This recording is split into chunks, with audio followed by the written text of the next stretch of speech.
beautiful Frontwave Arena in Oceanside, California. It's time for Major Arena Soccer League action as the San Diego Strykers take on their rivals from Southern California, the Empire Strykers. And a very pleasant good evening, everybody. Alongside Brian Farber, Craig Elston on hand with you. And for the Fox Sports 2 audience joining us on MASL TV, it's our pleasure and our privilege to provide for you a look at a very different kind of soccer. You'll see rolling substitutions tonight. You'll see the glass and the walls in play. And you'll see a level of intricacy and excitement that maybe you've never experienced before. And Brian, tonight we've got a team in San Diego, a perennial leader, as you know, and an Empire, a team that's always ready to give them their best shot. Yeah, the Strykers came into this game, came into the season as the odds-on favorite to win this championship, and they got off to a slow start. They had 2 straight losses here at home, a bit unprecedented. They have started to right the ship. They got 2 straight wins, including a midweek shutout against the formerly undefeated Tacoma Stars. So they're looking to kind of show off the new style that they've been playing with, but Empire, however, they started off the season with 1 big win here against San Diego, and then they have yet to find the win column since. They're sitting at the bottom of the table. One thing that we should call out, though, tonight is that the style of play that Empire are going to bring under Coach Obasi is very unique. They're going to get their goalkeeper involved in the attack. They're going to bring him forward. They're going to make him an extra man. They're going to try to keep possession, try to wear down the Strykers. So this game could be very interesting. The Strykers may get a cheap goal by poking the ball away, a counterattack, a long-distance goal. But if it works, Empire will maintain possession of the ball for a majority of the game. It's something fascinating to see, and if you haven't seen indoor soccer, you'll even see a different permutation of it with Empire in town. Now, the San Diego Strykers, as Brian mentioned, have won 2 in a row, but their offense has been powered from game 1 to 4 and even back to last year by midfielder Charlie Gonzalez. Charlie's on fire. I was talking to him in the locker room a few minutes ago. He looks very sharp. He's ready to go. This is against his former team, maybe a little extra motivation, but at the same time, he's the leader of this team. Last year, this year, he continues to do it again. He's having an MVP caliber year right now. Meanwhile, as mentioned, Empire has lost 4 games in a row, but their defense is toward the very top of the league, and that's because they've got arguably the best defender in Robert Palmer. Palmer's been one of the best defenders in the league for years. He continues to bring it. He sets the tone for them in the back. With their style of play, depending on where he is on the field, he's always somebody. He can actually be dangerous going forward, but he's always somebody to try to avoid when you have the ball. It's the Strykers and the Strykers. When we come back, Tony Sanchez will have our field report of who's coming and going out of the San Diego lineup, and then it's the opening kickoff for you. MASL TV on Fox Sports 2.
Welcome back, everybody, live inside Frontwave Arena. It's time for the San Diego Strykers and the Empire Strikers to do battle.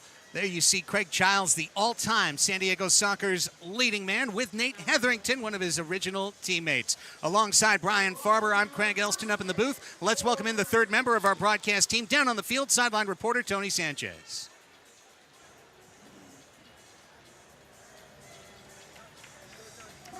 A San Diego Strykers team that saw their lineup riddled with injuries and had their depth taken away because of said injuries have lost another key player. However, there is an unexpected break for the San Diego Strykers moving into the weekend as well. Gabriel Costa, Luis Morales, and Sebastian Mendez are all slated to be participants in the Brazilian-held Kings World Cup tournament in Brazil. However, only Gabriel Costa has made that trip down south, and that means that Luis Morales and Sebastian Mendez are able to be selected by this San Diego Strykers squad for the upcoming 2 games. That is going to be a breath of fresh air for the San Diego Strykers, who are riddled with injuries and have had to sign 3 young players for depth. Today is going to be a test to see if the San Diego Strykers can maintain that exact same poise that they had last game, as well as get this win and maintain their health and fitness moving into a back-to-back weekend that'll see them go up into Tacoma to face the Stars once again. Craig, Brian, back to you. Tony, thank you very much. Let's give you a look at both of these clubs at a glance moving in to match day number 5. For the San Diego Strykers, they check in at 2-1-1, 7 points. They're in 6th place in the current standings page. Last year, 20-4, 2nd place. Charlie Gonzalez, who we chatted about in the open, 7 goals, 11 points already. He is 2nd in the league in points per game. And with that 8-0 shutout win on Tuesday, the Strykers have moved their goal differential onto the good side at +6. They are 1-1 against Empire. Meanwhile, for the Strykers, it's been all downhill since the last time we saw them celebrating an overtime win. They've lost 4 in a row to go to 1-4. The 2 points are 8th in the table. Robert Palmer leading the way in points with 5, 16 blocked shots, of course. Munir Alami leads the way with goals with 4. But to have your defender leading your team in points 5 games into the season with 5, that is the sign, Brian, of an offense that has scored 15 goals in 5 matches, 3 a game. Yeah, they're struggling to find the back of the net. A little bit is more kind of possession-style soccer that these guys bring each game, but they should still be trying to get on the score sheet. I was talking to some of their staff earlier. You know, the goal is at least 4. And for the Strykers, the goal is always to keep the team to 4 or less. They feel if they can do that, they're going to pull a win. San Diego wearing their white kits with blue stripes down the side, white socks running left to right, provided by Flight Sports to the Strykers. The Empire Strikers are in their blacks with purple stripes on the front, black socks, and they are running across your screens right to left. On MASL TV and on Fox Sports 2. It's time for the Major Arena Soccer League. The Strykers and the Strikers, their 3rd meeting of 6 this season. Both clubs are ready, and our supporters group, Los Brujos del 78, have begun the thunderclap around Frontwave Arena as the whistle sounds. Ryan Sigic and Servando Berna are our referees on the field. The Strykers and Strikers are underway. Baby Gonzalez with a quick giveaway, and Marco Fabian, the Chivas star, had his shot blocked. Ball still loose near the Strykers' crease. Kicked out by Jesus Pacheco, and on the run, Sebastian Mendez. Mendez across 2 lines, picks it up. First touch for San Diego. Sebastian, who had a hat trick in the first half of the club's last game, draws a common foul in the corner, and San Diego will have a set piece right away. Each player on the floor is allowed to commit 3 common fouls without penalty. Here's Craig Childs and a diving save by Orozco, who pumps his fists in exultation as he denies the Strykers' all-time leading goal scorer his first goal of the year. A big save. Got his fingertip to it, hit it off the post. That was definitely sneaking in. Luis Morales off the bench as Robert Palmer clears that aerial feed. And back the other way come the Strykers. Andy Reyes, a longtime former Soccer. Into the corner where Luis Morales is making his 2nd start for San Diego, number 80, out of Texas. One of the best young players in the league. Morales, just 26 years old, 90 goals, 120 points in his 4-year career. This is 5th in the indoor game. Drew Ruggles, a 12-year veteran of this league. It's how long the MASL has been active, 12 seasons. Nick Pereira holding in the right corner, laying it out for Mitchell Cardenas, whose shot was deflected out of play. It'll be a restart on the wall right side for San Diego. Now we see Leonardo de Oliveira wearing number 11 for San Diego. Leo, he's making his first turn on the floor. The 37-year-old has been bedeviled by knee troubles, only making his second appearance of the season. They were testing him out in some pregame activity to make sure he'd be good to go. He is such a critical player to this team. De Oliveira will come back and accept the refeed from Drew Ruggles. First 90 seconds of this one. Great crowd here at Frontwave Arena in North County, San Diego, settling in. We're glad to have you settling in, including maybe some new viewers catching us on Fox Sports 2. Here's a turnover by Ruggles at midfield. Steven Chavez going the other way. We've got a whistle and we've got a blue card and a 2-minute penalty against San Diego coming up after the turnover, boarding into the northern near boards here, Brian. That's going to put San Diego a man down. Yeah, I think Drew might have got his hair pulled right before that by Reyes. It's hard to tell. Maybe if you can get a look at it, but maybe not. I think Drew was maybe just kind of coming back to get even there with Andy. So, just like in hockey, when you have a carded penalty, a blue card, and we'll get a good look at it here from down at the field level. Just an elbow out for Ruggles. Easy call to make. Certainly retaliatory. That means for the next 2 minutes, the Strykers will have one extra man on the field. They'll keep their regular 5, while the Sockers will drop to 4.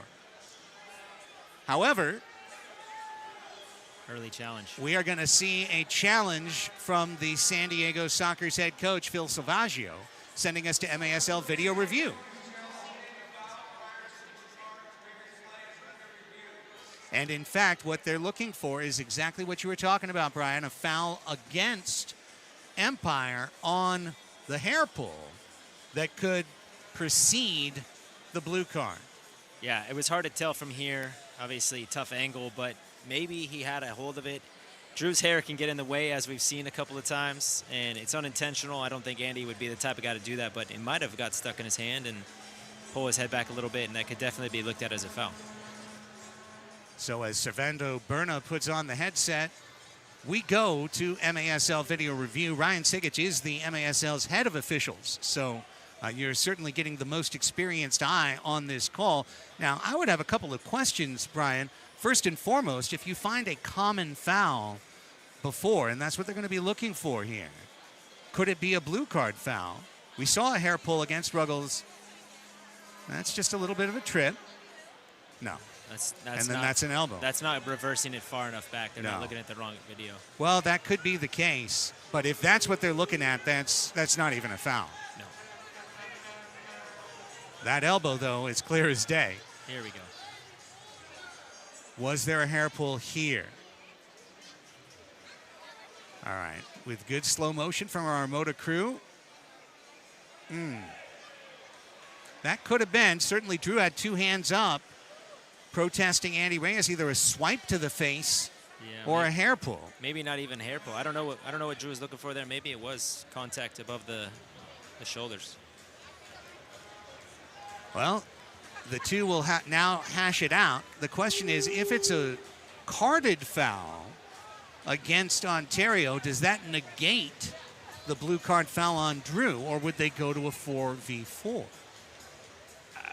I don't know what they're going to have to do. Retrospectively call the foul on Andy and give it the Sockers ball with no damage done on the 2 minutes. Let's take a listen to what Ryan Sigic has to say. But first, they'll make sure they've got their story straight.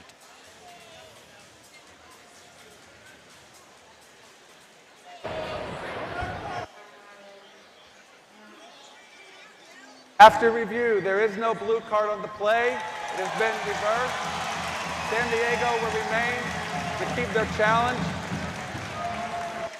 Okay, the penalty has been wiped out.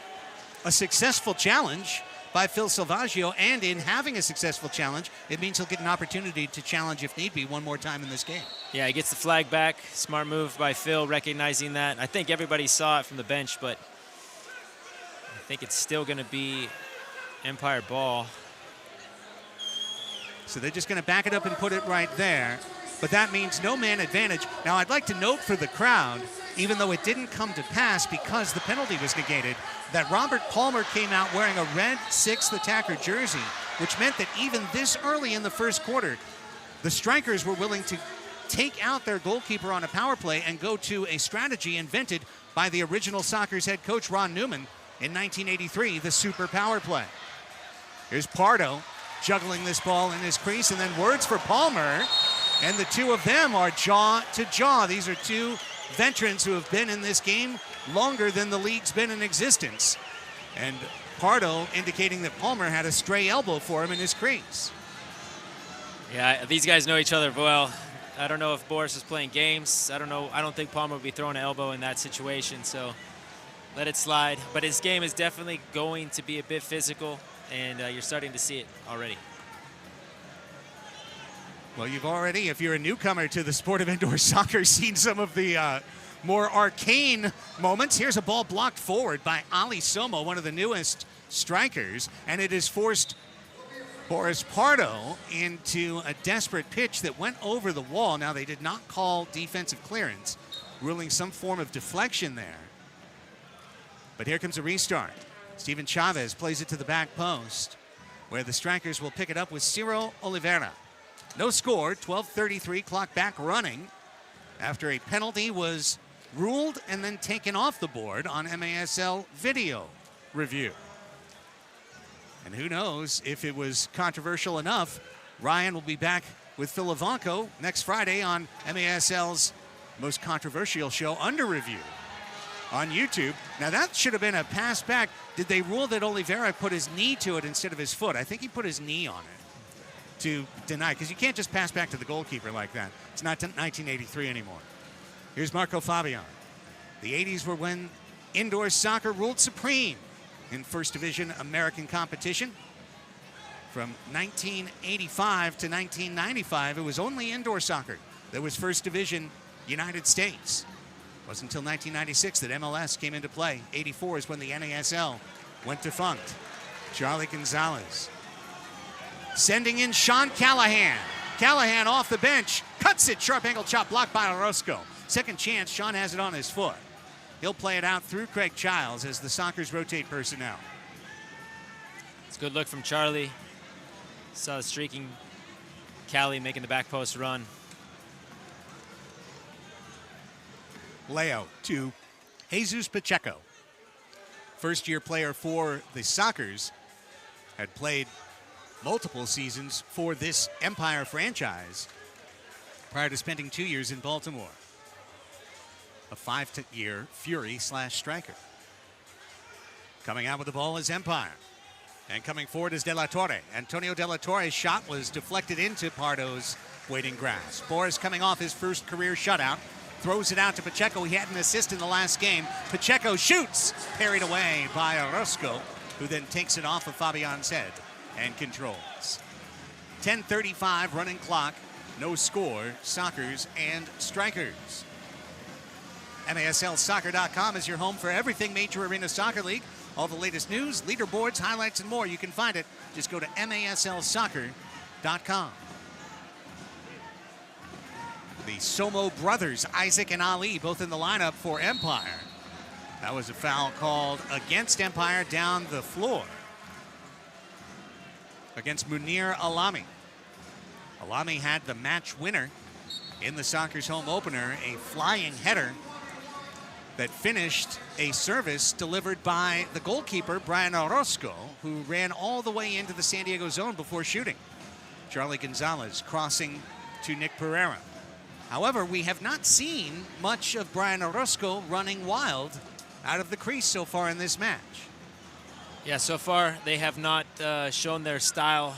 They're kind of sticking to a traditional indoor, but I think that they're looking for it. They just haven't had a chance to break out. Orozco's strong throw out comes down to the Sockers' leading scorer, Charlie Gonzalez. Off the short wall, Luis Morales lost it. And Justin Stinson, last year's top goals and points man for Empire with 32 goals, 41 points. Stinson, number 10, always dangerous, can shoot with both feet, very powerful, and very slithery on the ball. He's a great ball handler. He'll be waiting on this near wall and now regains possession with 9:16 left in the scoreless first quarter. Orozco's service in for Ali Somo. And the ball ricochets away from him and into Boris Pardo's hands. So as we spoke about, there was a chance for Orozco to go forward there, and he didn't. He chose to stay behind half and dump it into the corner. It looks like they are not going to be as aggressive in getting him involved in the attack. Well, I guess it's the old saying, if it ain't broke, don't fix it. But if it is broke, consider changing. 4 straight losses for an Empire team that, after winning here in San Diego, had big celebration, a lot of social media posts. Very excited. Everyone's excited when you beat San Diego in San Diego. It almost never happens. San Diego's all-time home record in the MASL era, 103 wins against 12 losses total. Morgan held by Palmer. Free kick coming right from the edge of the crease. Great scoring chance, Brian, coming up for the San Diego Strykers. Yeah, let's see what they have drawn up. This is kind of one of those plays where you can. You're normally going to get the top of the box, so they're sitting up here with a different angle. Craig's coming out here looking like he wants to try to figure out how to put it away for himself, but the best chance here is to try to find somebody for a first-time hit. Now the wall is set up. It'll be, because of the distance mandatory between the ball and the goal, they can't even go the furthest amount back. Giles will play it across for Charlie Gonzalez. One touch and a shot blocked by Stinson. Up into the high netting for a corner kick for San Diego. Craig tried to do his signature fake, try to get a little bit of movement. When he does that, he tries to find a spot in the wall, but he couldn't get the wall to bite on it. Charlie was the obvious choice. Second bite of the apple, this time coming from the corner. Same personnel. Nick Pereira in the middle. Morales on the wing, looking for the dribbler by Pereira. He did get the tiptoe on it, but Orozco was able to grab it before it snuggled over the line. Still scoreless, working our way toward the period for the first media timeout. Steven Chavez, first year here out of the Texas Outlaws organization. That's pausing this season in MASL action. Ciro Oliveira battling in the corner with Reyes, out to Palmer. His shot deflected by Mendez, hoping to spring on a counterattack, but the ball went parallel to him and to Chavez, attacking in the left corner. Chavez was a teammate of Mendez in Texas a couple of years ago. Out to Robert Palmer. Palmer wearing that captain's armband for Empire. Chavez coming forward. Offensive midfield next to the Kaiser Permanente logo, presenting sponsor of the San Diego Strykers. Now Orozco comes forward. The keeper across midfield. He's joined the fray. Chavez blocked by Bebe in the corner. Strykers hoping to get a loose ball anytime the keeper comes forward, which leaves the long shot available.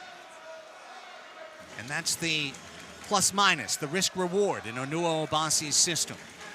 They went a few minutes out of system, now they're back to the Obasi plan. Next ball out of bounds or carded foul or goal will be our first media timeout of the night. Ball still live in the corner. Cardenas fighting for it. 3 strikers in there. There's a foul called against San Diego, and that'll lead to essentially a corner kick for Empire.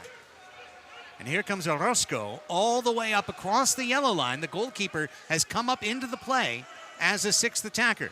The net to our right is completely empty. From the defensive side, you have to respect the ball over the top to Orozco. You can't come too far over to the ball side. Instead, Palmer tried for the Wallace score. Now it's out to Orozco, and he shoots too high and brings us to the media timeout.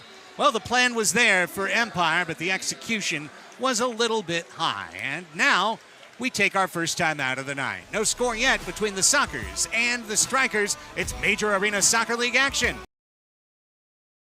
Phase 2.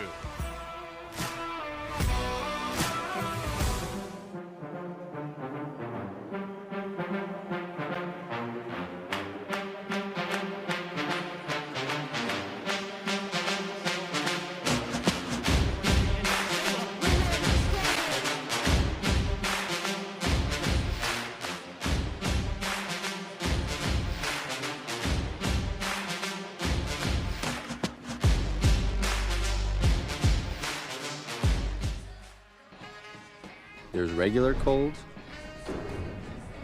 and then there's the mountains are blue cold. Mountain Cold Refreshment. Coors Light. Choose chill. At Frontwave Credit Union, we're all in on you. You're not just a number, you're a member. And we're putting $350 behind what we believe in. Get started today. Dream big. We got you. Not medically necessary. Out of network. Request denied. Referral denied. Claim denied. Denied.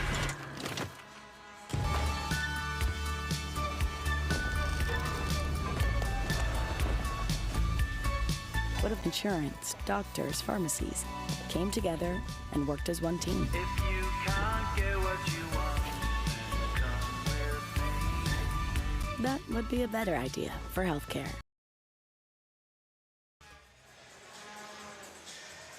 No score between the Sockers and Strykers. If you happen to be joining us, maybe randomly finding us on Fox Sports 2, you may not be aware that you are watching the most successful professional soccer team in the history of the United States of America, the San Diego Sockers. 16 indoor championships. As we talked about in the opening segment, Brian, from 1984 to 1995, there was no professional Division I outdoor soccer. During that time, 82 to 92, the Sockers won 10 national championships in 11 years, and since being restarted in 2009, they've won 6 more, including 2 here in the Major Arena Soccer League.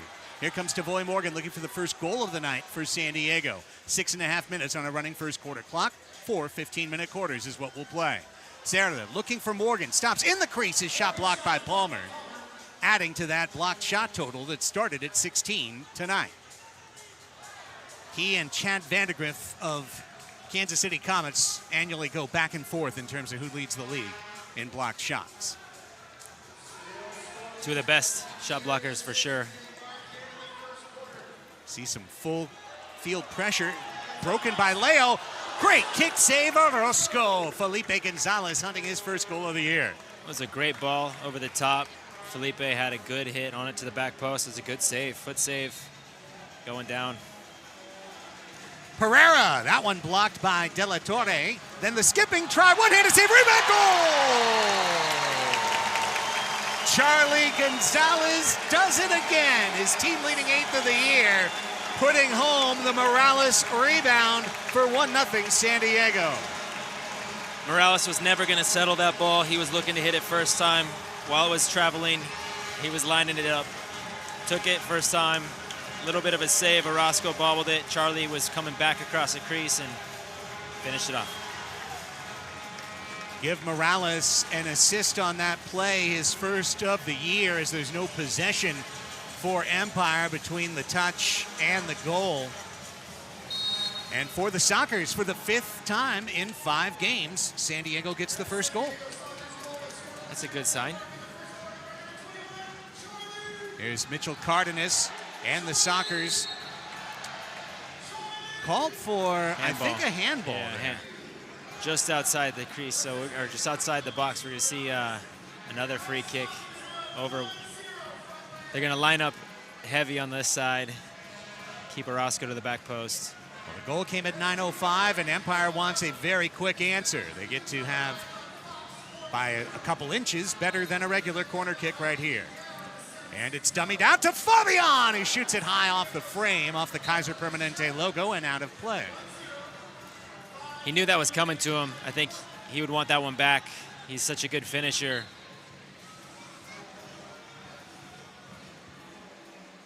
Marco Fabian, of course, Mexican national team, Chivas, years in Liga MX, one of the more notable figures in this league.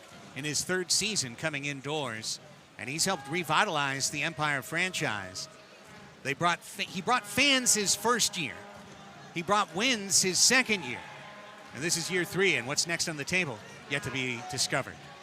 Jesus Pacheco in the corner, out to Leo. Leo, beautiful pass through a double team to Childs. Wall score pass, looking for Leo.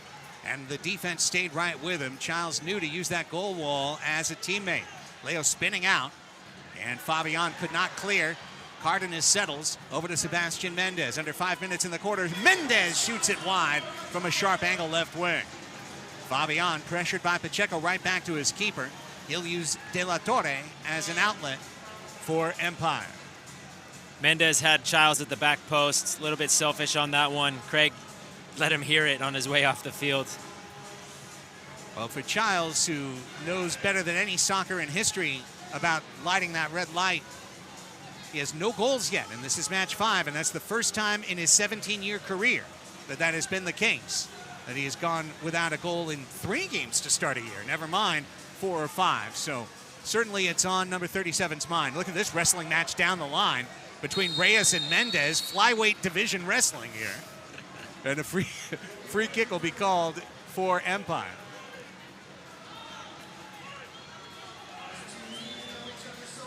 Isaac Somo will play it back to the captain, Robert Palmer. Stinson coming off the bench, hoping to accept a pass. He's at the yellow line running in. Soccer's defense holding up top. As Pardo looks on, hasn't had to face much in the way of shots yet. And he's perfectly happy to add a scoreless quarter to his run here. Extend the streak. 3:45 left in that quarter. The long shot. There's a save by Pardo, and the header try. Alami off the wall. Just missed. And we've got a handball called against San Diego on the rebound. They're going to look for a quick restart. And Ryan Sigic says, calmate. We're going to sort it and put it in the right space. So while that was not directly in the white area of the crease, which would have been a blue card or shootout, this will be a very dangerous free kick. Marco won rock, paper, scissors before the game against Alami to take the first free kick. I was watching him, so he's probably going to, Yep, just missed it wide with a rocket of a shot. Good pressure, but now the ball's loose and a counterattack could be on for San Diego. Sockers with a 1-0 lead with that man having scored the goal on a rebound tap-in. Charlie Gonzalez from Luis Morales. Ruggles and Bebe Gonzalez. It was quite a surprise on Friday when the lineup was sent out through the Soccer's internal system to see Luis Morales and Sebastian Mendez in this lineup. As Tony Sanchez mentioned in his pregame hit, those two, along with Gabriel Costa, scheduled to play for Team USA in the Kings World Cup Brazil that is taking place. And in fact, today is the opening day, but not for Team USA. Team USA won over Japan 5-2. Here's Morales, spinning, shooting, scoring! And the Sockers say, thanks for sticking around, Luis Morales. 2-0 San Diego on his first home goal of the year, Farbs. Morales collecting this ball on the boards, turns. You knew he was going to shoot it. Takes a touch forward, finds the back post low and hard, just inside. Berto almost got a foot on it. Orozco almost got a foot on it, but he sneaks it through. 2-0 at 12:21 in the first quarter.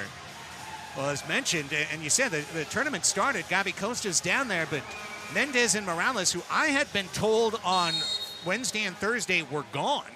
Gone goodbye, gone to Brazil, won't be back till the middle of January. They're instead here today and Sunday. They're going to travel with the team crack of dawn tomorrow for a 5 o'clock game in Tacoma. And then they will head to Brazil to play.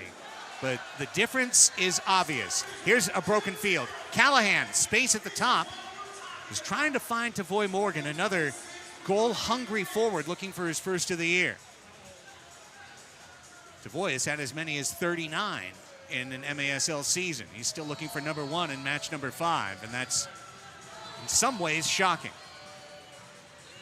Back the other way, Lucas Ramallo getting his pocket picked by Morgan.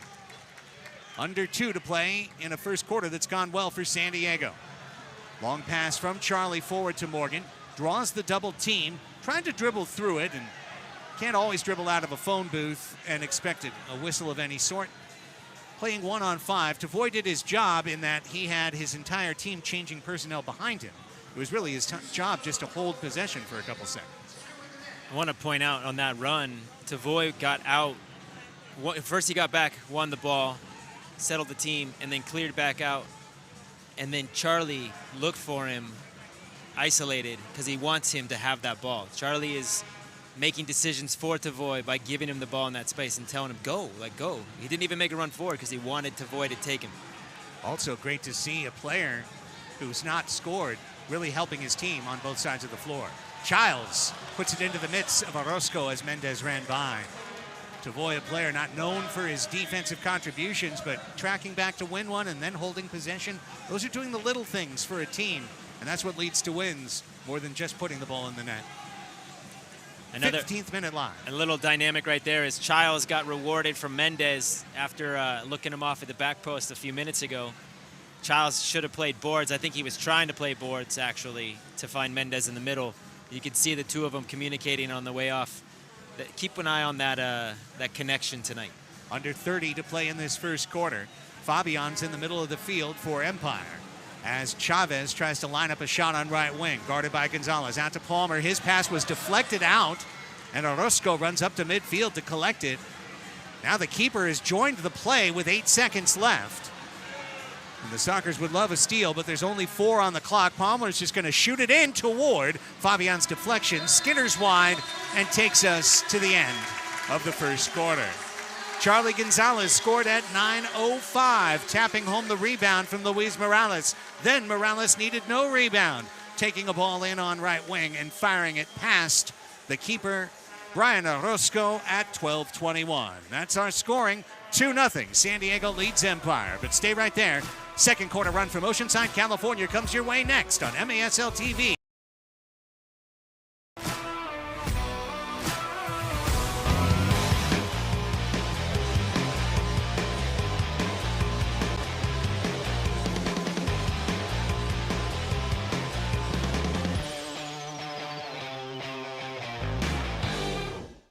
At Frontwave Credit Union, we're all in on you. You're not just a number, you're a member. And we're putting $350 behind what we believe in. Get started today. Dream big. We got you. Is it normal to sweat this much? This is awful. This is a mean sweat. Quit looking at me, Susan. When was the last time I ate something planted? It's not that I don't like vegetables. Doctor, I said stop. I can't pay for a nutritionist. Why is this always such a whole big thing?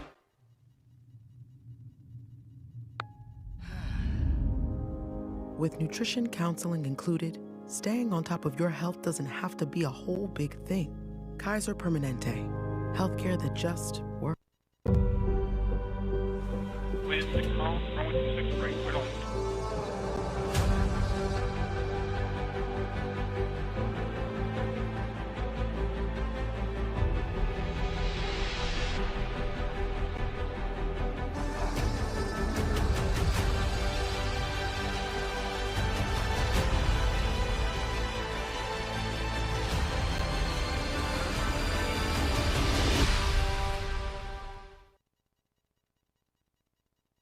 Parents, if we're on screens too much, what about you? So let's ditch them and go outside on safari to hang with the coolest, kookiest, tallest animals ever. Whoa! We can hop with them, Get real close to them. and every visit helps the animals. But that screen you're on can't do it justice. So let's get out here and join the Safari Park. Second quarter ready to begin from Oceanside, California. San Diego Sockers leading the Empire Strykers 2-0. Boris Pardo is the MASL's all-time wins leader, and he picked up his 139th win on Tuesday in unprecedented fashion, his first career shutout. But Pardo has been ruling the roost in the MASL for years, second only to his teammate Chris Toth in all-time starts, and he will in fact tie Chris on Sunday when he makes the start tomorrow in Tacoma for that number. How about a career win-loss record? 101 games over 500. I think anyone would take that, 139-38. And 2 saves, Brian, in the first quarter for Boris, which means he's up to 1,995. He's 5 saves away from 2,000 in his league career. Yeah, that's awesome for Boris. Legend of this league, and I've been able to play with him and watch him, and there's something about having a lot of confidence in your goalkeeper, knowing that you're always going to be in every game, and Boris has certainly done that. So we're going to be keeping our eye on that countdown to 2,000 as the two teams switch sides for the start of the second quarter. The Sockers in white now go right to left. The Strykers in black going left to right. Morales, backheel pass to the surging Pacheco. He's right in on goal, looking for the leg of Pereira, who could only deflect it wide. What a great play right off the bench to start the second quarter for San Diego. And a delay warning given to Nick Pereira. Pacheco and Pereira just off the mark there. It was a good thought. A little unfortunate on the pass coming in hot. Nicky wanted it on his right. I think he played it to his left, and his plant foot was set. Here's Robert Palmer on the restart for Empire, trailing 2 after having dropped their last 4. Team that's definitely in an urgent mindset tonight to turn their season around. With no call, the Sockers have a chance to break here. Leo plays off the wall to himself, and then Palmer gets in the way to take it away from the Brazilian. Some of the great veterans in the league on display on this national broadcast tonight. And one of the younger guns is right here. Morales has a goal and an assist already. Hired gun out of Texas. Ruggles, Childs, Morales. Luis to Childs, who will put his laces into it, but lean back a little too far to send it up high. I like it, though. Craig is looking to take shots. He needs to get the monkey off his back so he can get that first elusive goal and then let it open up. Morales is looking for it, trying to feed him, trying to help with that. Want to dive deep into the tactical side of the MASL? Tune in to Soccer Signal as staff writer Joseph Reyna and veteran coach Mark Litton explain the game with perspectives from both sides of the glass. In-depth data analysis, comprehensive breakdowns, and more. It's our newest show in the MASL, Soccer Signal. Happens every other Thursday here on MASL TV. Check it out. We have a whistle as both teams upset with what happened along the yellow line, but Empire thought they were done hard there. Yeah, I would say it's probably the opposite. Orozco was getting caught by Bebe. Orozco put his body into him. It was a bit of more of an offensive foul than a defensive foul there. And I guess both sides felt like wrong done there. However, should have just been a no call. Which would have given San Diego a chance to chip at the net. That is always the give and take of the Obasi system.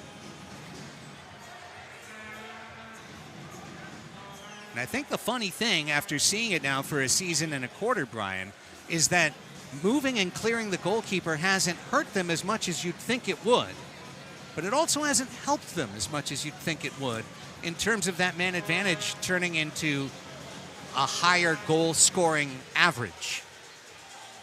Yeah, in theory, it could work really well when you do it maybe at certain moments. Look out. Off the wall, away from Alami.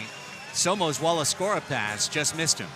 I think the reason why it hasn't worked more successfully consistently is that you have an extra man in the space, you tighten everything up, you do a lot less movement, you just keep the ball in the perimeter, and you're creating a lot less dangerous chances to score goals when you bring them forward. So in theory, it just, I don't know, it catches up to you. You keep the ball as much as you can, you try to be a perfectionist, don't lose the ball because your goalie's out, but then you don't really take chances in front of goal. That's where you score.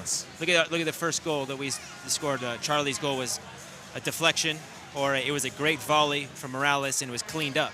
If you're not taking those chances because you're just trying to keep possession the whole time, then you're not shooting as much. Excellent run of possession right here for the Empire Strikers. Somo gets challenged by Callahan, really got down into the legs of his attacker. Well done by the 33-year-old San Diego veteran. Fabian resets, and there's Orozco forward in the Obasi system. Onua Obasi, the silky defender who was great at possession himself in his indoor career. Fabian off the wall. Obasi has won TST 7v7, the annual national and worldwide indoor or mini soccer tournament, I should say, played outdoors in Cary, North Carolina with this system, and then brought it last year to the league. Whoa pass, Somo missed kicks out of play.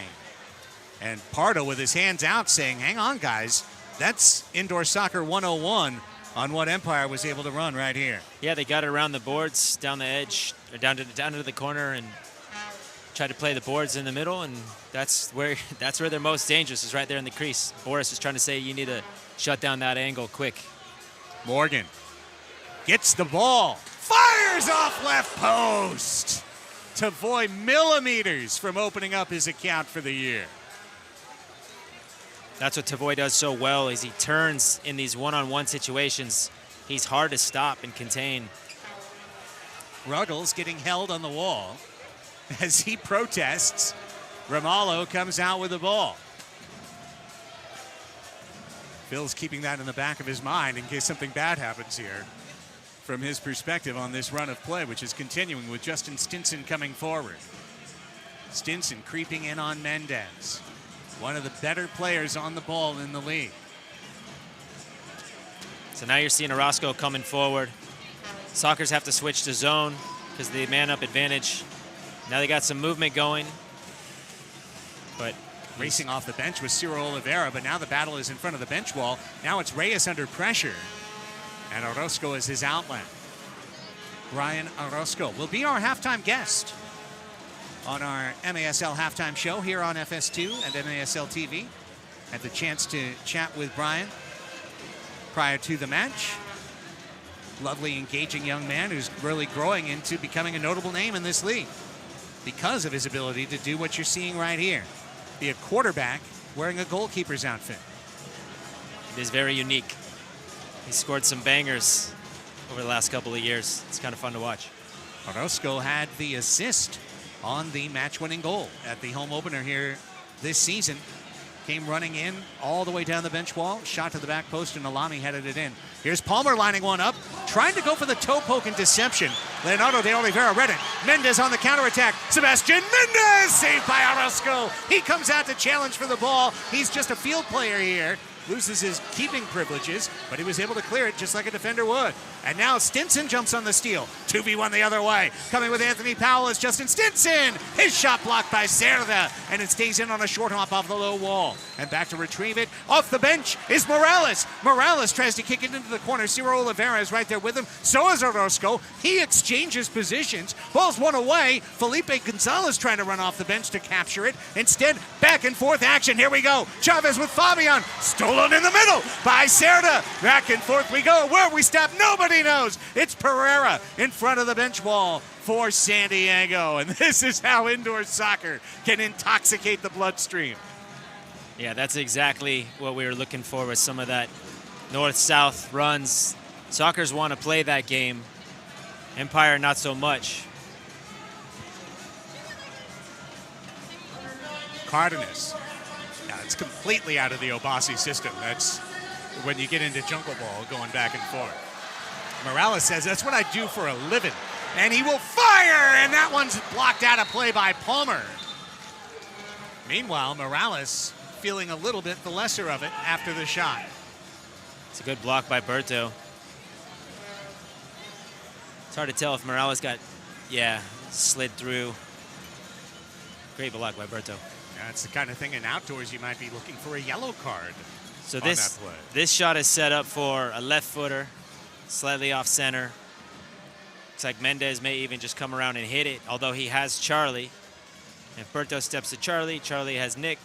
A lot of things can happen here. Let's see what happens. Childs will be the one. He'll shoot it right into the wall.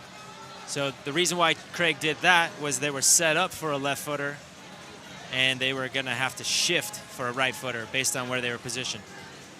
Didn't work out. Here's Pereira spinning to himself and scoring! Nick Pereira!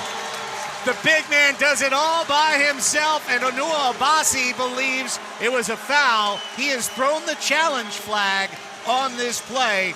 3-0 for a moment. But first, MASL video review to confirm, as Robert Palmer's sure it was a foul before the goal.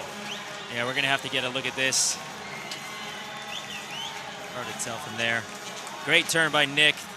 Nick is so hard to contain in the corners. He's so good with the ball. Spins in the middle, hits a volley, far post. Great finish. Sigic will tell us what's what. That was fast.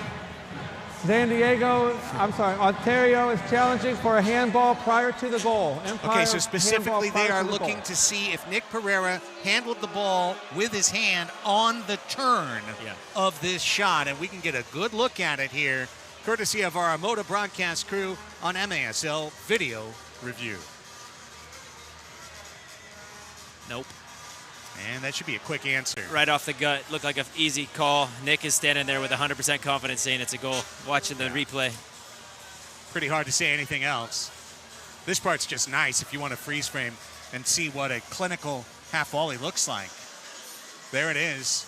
Keeps his head, keeps his balance, torques his body to whip that ball through.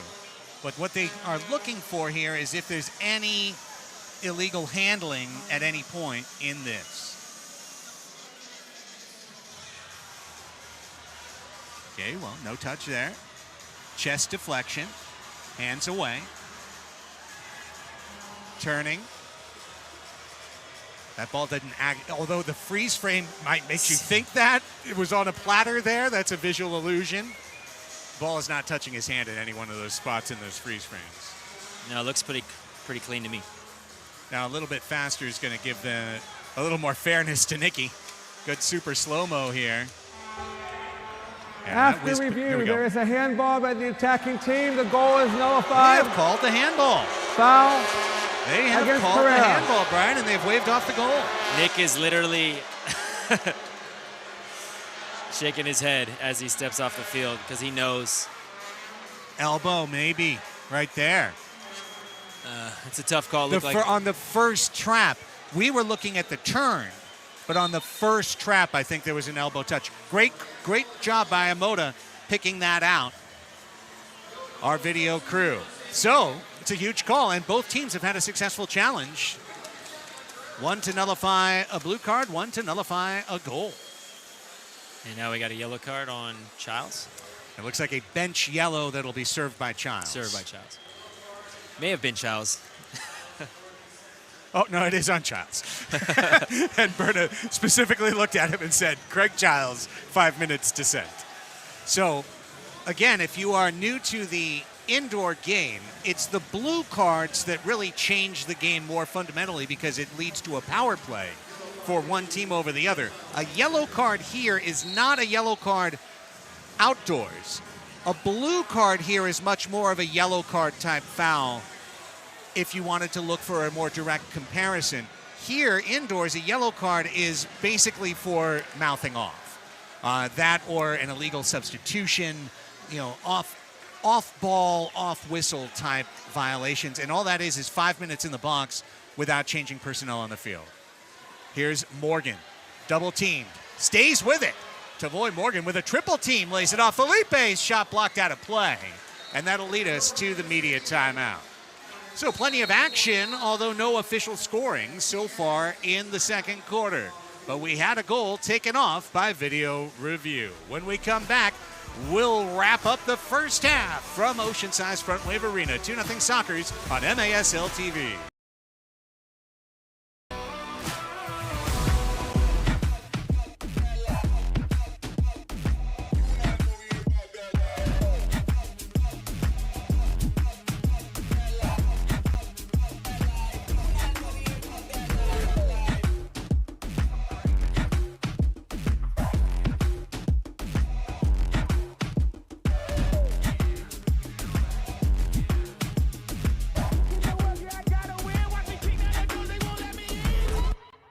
From the Pacific to the desert, our members work hard, dream big, and always fight for what's important. For over 70 years, Frontwave Credit Union has been serving those who serve and helping our members build equity and refinance with confidence. Invest in your future with a commercial real estate loan. From residential investment properties to industrial real estate, we've got you covered with 100% commitment and no excuses. Frontwave Credit Union. Dream big. We got you. Parents, if we're on screens too much, what about you? So let's ditch them and go outside on safari to hang with the coolest, kookiest, tallest animals ever. Whoa! We can hop with them, Get real close to them. and every visit helps the animals. But that screening around can't do it justice. So let's get out here and join the herd at the San Diego Zoo Safari Park. Monday night here on MASL TV as well as the CBS Sports Golazo Network. Alex Bastravansky and Phil Ivanko are joined each week by special guests from across the league, recapping the weekend's action and discussing the league's hot topics. That's MASL Monday. Catch it every week. Soccer's leading 2-0, 7:36 to go, second quarter. Jesus Pacheco shoots high and wide off of the goal glass and still in play, and raked out by Nick Pereira, who thought he had his second goal of the year on a lovely play, only to be wiped out on MASL video review. Our truck pretty confident that on that initial trap, there was an elbow touch for Pereira. Nick naturally didn't think so, but such is the nature, as I've learned, of the sport. Here's Mendez. Just fires one into the photo well where the great Ryan Young is capturing images of this one. Quick restart for Palmer and the Strykers. Over to Justin Stinson, a hungry, goal-hungry team. Long shot! Oh, right post and out for Stinson. He almost hit a golazo to put Empire on the board. Missed by less than an inch. I think Boris might have got a fingertip on that, but that was a crack from Stinson. That's what he brings to this team. He's a goal scorer. He's not afraid to shoot. He's very dynamic with the ball, but he can also place it really well. Supporters are right behind Boris, pumping him up as Alami creeps in. Off the wall, headed out by Pacheco, stays in play. Brought down by Oliveira for Empire. Mendez is in there. Like the rotor in the dishwasher, just spinning around and throwing stuff everywhere. Quick restart attempted by the Strykers and not allowed by Servando Berna. Palmer ready to restart. And he'll send it down for Alami in the corner, guarded by San Diego's defensive captain, number 29, Cesar Cerda. That one warded away. It was going to be wide, and Pardo, in doing so, looks like he banged his elbow on either the post or the glass. Meanwhile, the other way is Mendez. Mendez cuts left to right foot, draws a double team. Stinson steps in to get the steal, pounds it off the center of the sidewall, and draws a blue card as he is boarded by the Sockers. And San Diego will go a man down, Brian. Yeah, Mendez lost possession there and just went in a little bit aggressive on Stinson against the boards. Might have sold it a little bit, but it's striking, not boarding. You gotta be careful. San Diego, number 13, 2-minute power play, elbow. Yeah, elbowing is the call against Mendez. Important in that Sebastian Mendez is one of the normal penalty killers for the San Diego Sockers. And we will have our first power play of the night. Thought we were going to have one in the first quarter. It was erased on challenge. Now this power play began with 5:50 left in the half. It'll count down to either 3:50 on the clock or to an Empire goal. Ali Somo playing with Justin Stinson, and indeed they have pulled Orozco, and Robert Palmer is the sixth attacker. This is a super power play. Super power play, 6v4, no keeper, empty net to our left. Alami down into the corner. Ali Somo working the mid wall, exchanging with Alami. Ruggles is right there with him. Minute 29 left on the penalty. Elbowing on Sebastian Mendez of San Diego. Ant Powell is the man in the middle for the Strykers. Here's Stinson from outside, blocked by Ruggles. Ruggles trying to kick it forward, but the ball is deflected by Stinson and stays in the zone for Empire. Fabian's shot is high, and in fact so high it goes over the netting, over the crowd, and it goes into the Cutwater Cocktail Bar on the northwest corner of Frontwave Arena, where it was retrieved by a thirsty patron and sent back toward the floor. Grab a Califino margarita while he's at it. 5 minutes left. Perfect time to get in line to grab one before halftime. Orozco is back on for the moment. There's a minute left in the power play right now. Orozco will come off. He will, and Palmer will come back on a super power play attempt. San Diego is 8 for 9 on the penalty kill this year, while Empire is just 1 for 6 on the power play. Somo out to Palmer, and every time I've seen them do the power play, they've done this 6v4. Palmer holds, cuts it Alami, 33 seconds. Alami down into the corner, Somo. I'm counting down the penalty clock, 30 seconds left on it, into the middle, rebound, goal! Anthony Powell was there to put it home, end Pardo's shutout streak, and put the Strykers on the board at 2-1.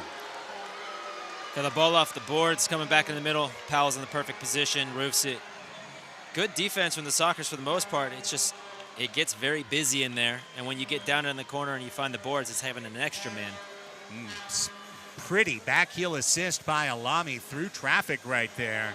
A dainty pass for the goal at 10:46. That quiets the crowd for the moment. And for Empire, such an important goal for the team. Yeah, that gets the confidence back up, 2-1. They're back in it. Powell from Alami, and now De La Torre off the steal.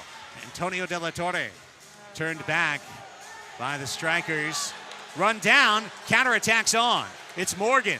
Felipe Gonzalez to the middle, blocked there by Hernandez, and he blocks the second attempt at a centering pass. Morgan throws himself into the action to try and keep possession alive, but it's taken away. Then Cerda wrestles with De La Torre in front of the bench. The whistle will sound. It will go this time against Empire. Felipe was looking for Morales at the back post. Roscoe read it really well. Leo been playing sparing minutes tonight. De Oliveira to Morgan to Leo. Those two have been teamed up and linked up for 5 seasons. It's Alami the other way. Munir to his left foot. Put it to the middle, and it's going to roll in for an own goal that equalizes. As San Diego got caught in between a blocked shot and a pass out, and it wound up being a pinball goal in 2-2. Oh, it just took a deflection off of Mitchell on the way back. Bit unlucky on Mitchell's part. Powell wasn't shooting that. He was looking for back posts and got a little lucky bounce. And a yellow card on Phil Salvaggio, who's out on the field for San Diego. And we don't know what he's mad about, but we know he's mad. And that's going to force a player into the San Diego bench to go into the penalty box as well. Yeah. So, quite the turnaround, isn't it? Yeah, it looked smooth sailing for a little bit there, but these last two goals, well, the power play, nothing you can really do about it. Unlucky deflection there on the last one, but the Sockers have been committed to the defensive side from the beginning. They're going to have to get back to that. We'll see how they respond here, coming out of this break, 2-2. So Alami got the assist on the Powell power play goal, and then he will get credit as the goal scorer for Empire as the last striker to touch the ball.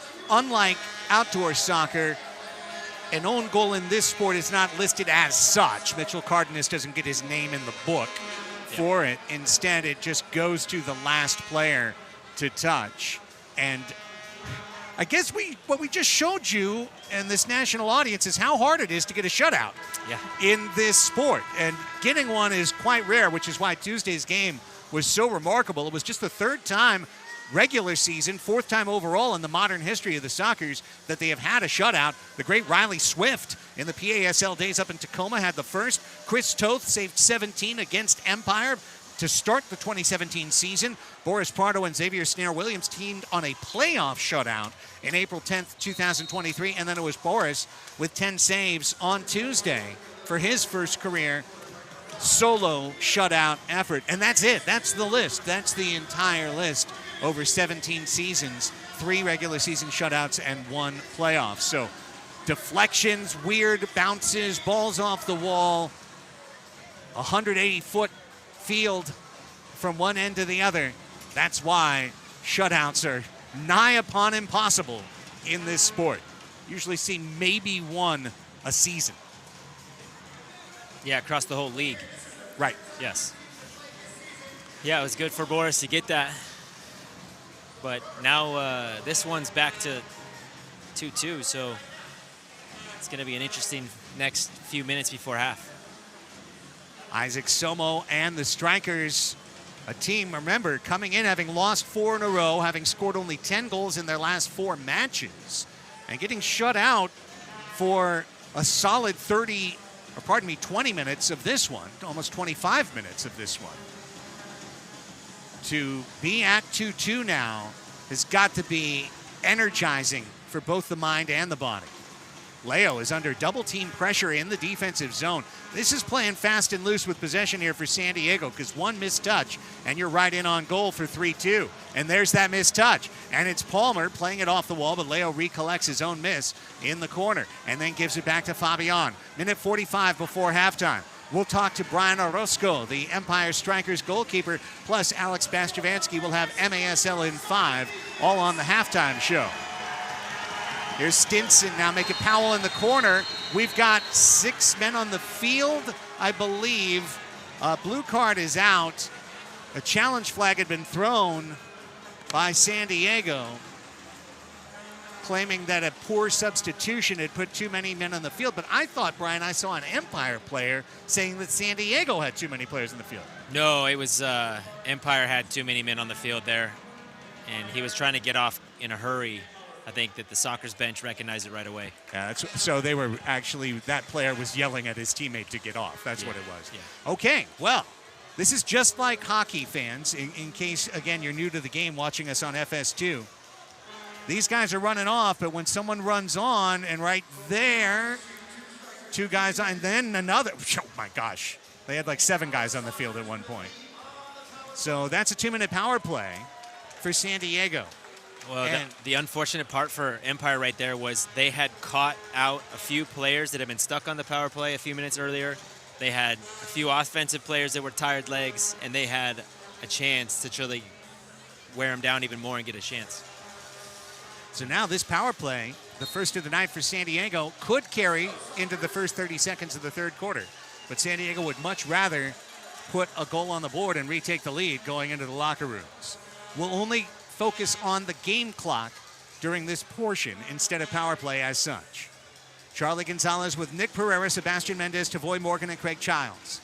It is Pereira with 1:10 left to Charlie. Charlie holding. Over to Pereira. He's front and center. Charlie on the wing. Crossing, looking for the back post. He got a power play goal to Mendez on that exact play last week, or on Tuesday, I should say. Morgan keeps the play alive. 30th minute is live from Frontwave Arena. Pereira to Charlie. His shot! Crossbar! And out. It was a good hit off the crossbar, a little unlucky. Charlie's holding his quad or maybe his groin after that hit, so I don't know what's going on with him. Hopefully it's nothing. Keep an eye on that. As Palmer sends it forward, remember San Diego has the man advantage here, so any touch for Empire is great news for the Strikers. 40 seconds left until halftime. We will hear from head coach Phil Salvaggio before we go to the half. Tony Sanchez standing by down on the floor. 30 seconds. Charlie Gonzalez. Morgan back on the floor. Tavoy. Childs is out there now as well. The captain to Charlie. 20 seconds. Back post. Mendez. Ball too high. Bounces to Orozco. He's going to be able to hold for 4 full seconds before he lets it go. And there it goes. 10 seconds left in the half. Chavez heads it forward. Pardo's waiting. If Alami got ahead on that, it would have certainly upset the apple cart. Instead, the horn sounds, and San Diego will have 31 seconds left on a power play to start the second half. But quite a turn in the second quarter, Brian Farber. As you mentioned, San Diego controlled this for 25 minutes, and then a power play goal got things going. And quickly, a deflection followed, and we're tied 2-2. Yeah, this indoor game has a lot of shifts in momentum. The Strykers had it from the beginning, got that first goal, carried the momentum for a while, but then once they get the first one, Empire started to look alive, momentum shifted, got a second one. Nick Pereira talking to Ryan Sigic, and I would bet any amount of money it was about that goal that got disallowed. Taking a look at some of Orozco's early action, that was goal number 1 for San Diego. The rebound goal by Charlie Gonzalez, his 8th of the season. Morales from outside for 2-0, his second in 2 games.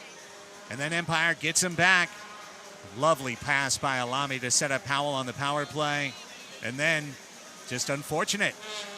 Ding dong, that's what happens sometimes in the game. A deflection. Everybody is sideways, and the goal is scored. Phil Salvaggio heading over to our broadcast position. He is joined now by Tony Sanchez.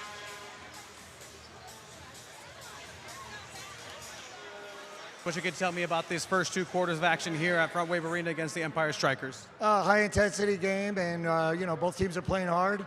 A little bit slow, but we got to pick up the pace here. And then what can you tell me about looking at that challenge successful in the first quarter to be able to get that to be used later in the game as well?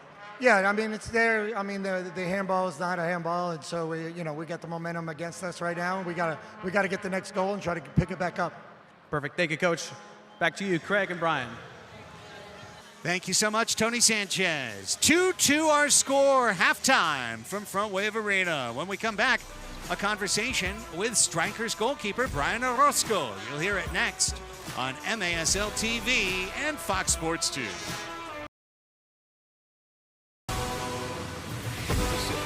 Desert. Our members work hard, dream big, and always fight for what's important. For over 70 years, Frontwave Credit Union has been serving those who serve and helping our members grow their businesses with confidence. Whether you need a vehicle to drive your business forward or gear to get the job done, we've got you covered with 100% commitment and no excuses. Open an account with Frontwave Credit Union today, and you could get a $350 bonus when you switch. Frontwave Credit Union. Dream big. We got you. Not medically necessary. Out of network. Request denied. Referral denied. Claim denied.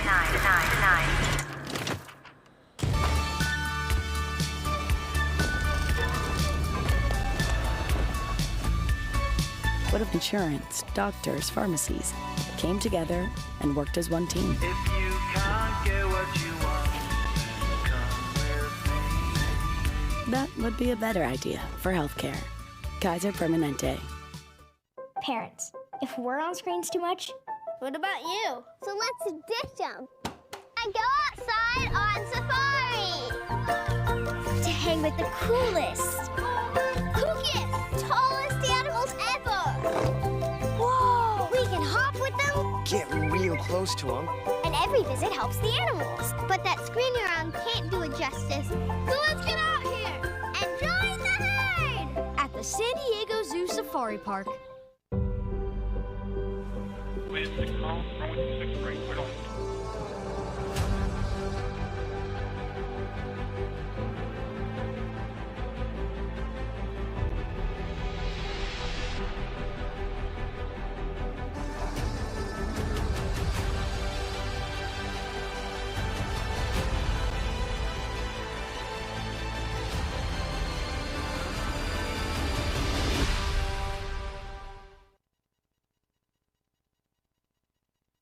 It's halftime on MASL TV and Fox Sports 2. San Diego Strykers taking on the Empire Strykers. I'm Craig Elston, and it's my pleasure to be joined by one of the best young goalkeepers in the league, Brian Orozco. Brian, thanks so much for the time. Of course. Thank you for having me.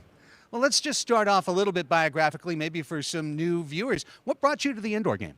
You know, I'm a goalkeeper, but obviously in the indoor game it's very important to have a goalkeeper that's very good at, playing with their feet. And, I think it's something that I've worked on my whole career to be good at my feet. So it is just the game. I just feel like it fits me, and I love it, We've seen you develop over the last couple of years. We've seen this opportunity for you grow and grow. What has it felt like now in your second year with Obasi? You're splitting time with Brandon Gomez, but to kind of have that net and know this is my spot. You know, it's just Obasi's asking for, you know, a certain style of play, and I just prioritize that. You know, I just try to give it my best every single time I'm on the pitch. He asks me to do something, I just go ahead and do it. You know, don't ask questions, just get the job done.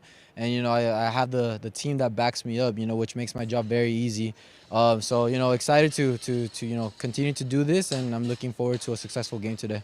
Now, you mentioned that style, and of course, you're a guy who stands out within it because Obasi is asking you to get out of your comfort area, that white painted area out on the blue field, and get way afield, sometimes get across the attacking yellow line. Obviously, there's a system, and there's training, and there's a lot of preparation, but was that kind of a mental thing as well to overcome, just like, I'm not where I'm normally at? You know, I think ever since I came into the indoor game, I always had that, you know, I wanted to go forward, but there's always people telling me like, hey, you're a goalkeeper, do your job, stay in goal, you know? So it wasn't really until Obasi came in that really gave me the green light to just start doing it. So I guess all that time of me really wanting to do it, you know, it just came with Obasi being, you know, here's the green light to do it.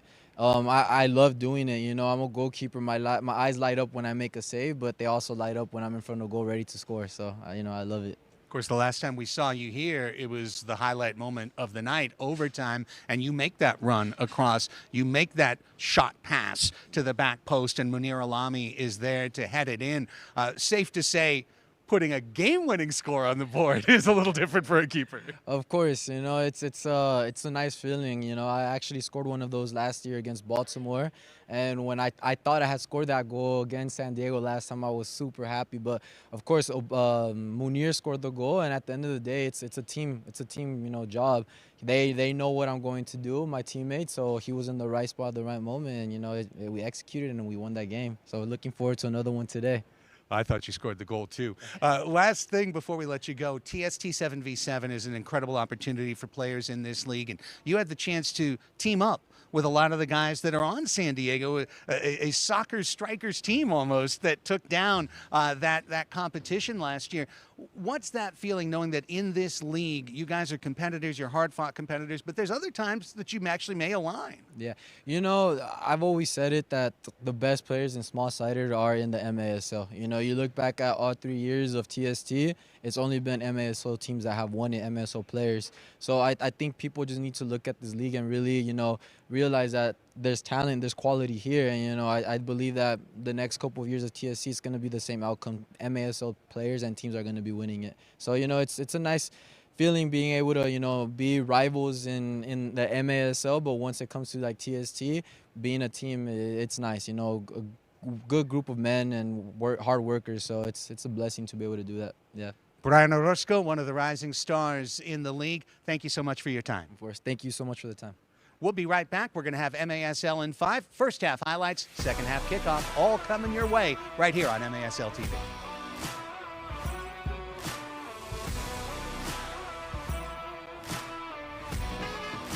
There's regular cold,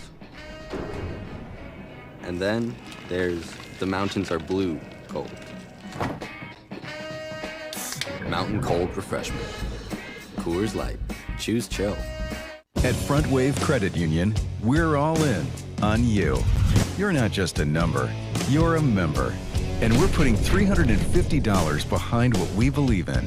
Get started today. Dream big. We got you.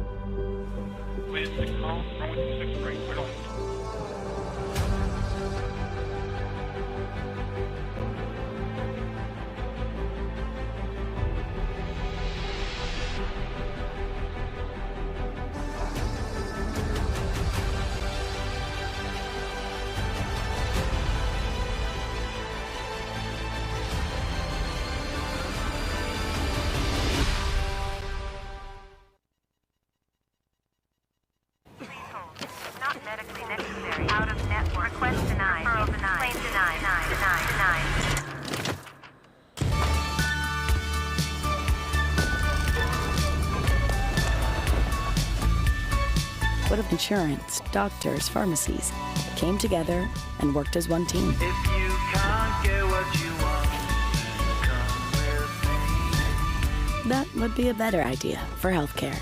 Kaiser Permanente. Parents, if we're on screens too much, what about you? So let's ditch them. I go outside on safari to hang with the coolest, kookiest, tallest animals ever. Whoa! We can hop with them. Get real close to them. And every visit helps the animals. But that screaming around can't do it justice. So let's get out here. At the San Diego Zoo Safari Park. Shoot! It's gone!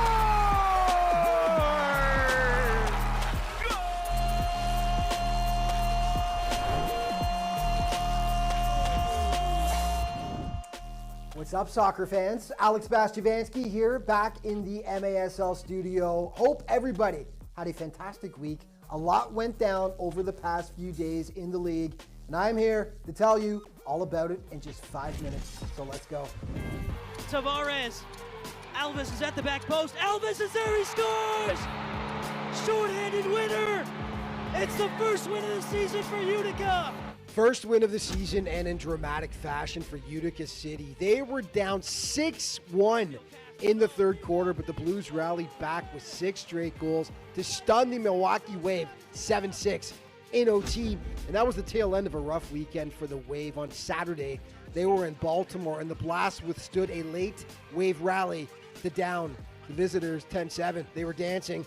These two teams are absolutely sick of one another. This was the 4th meeting between St. Louis and KC this season on Saturday. The Comets remained perfect against their Missouri rivals, taking it 9-6.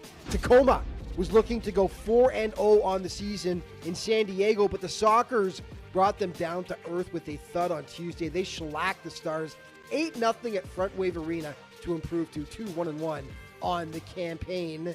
Then we had 3 big matchups to say goodbye to 2025 on Wednesday. UCFC trying to keep its momentum going after the big comeback win against Milwaukee, but they couldn't get it done. Baltimore triumph 5-2. Utica fans, clearly not a happy bunch with that result. Empire, traveling from the comfy confines of California to brave the Wisconsin winter. They were in Milwaukee. It was a tight one, but the Wave managed to drop the boys in purple 3-1. And then, for the 5th time this season, St. Louis squared off with Kansas City. And finally, the Ambush pulled off the victory in dramatic fashion, no less. Randy Martinez going roof daddy to win it in overtime for the Ambush. Who has been hot lately? Well, Charlie Gonzalez, most definitely, for the San Diego Strykers. 4 points against the Tacoma Stars. 3 goals, 1 assist for Charlie in that contest. Donatos Mello, we talked about him being healthy this season after unfortunately suffering injuries last year. He's been healthy. He's been wrecking shop for Baltimore. 4 goals in the contest against Milwaukee. Zach Reggett, well, he continues to be dominant. He leads the league scoring races, you'll see in a moment.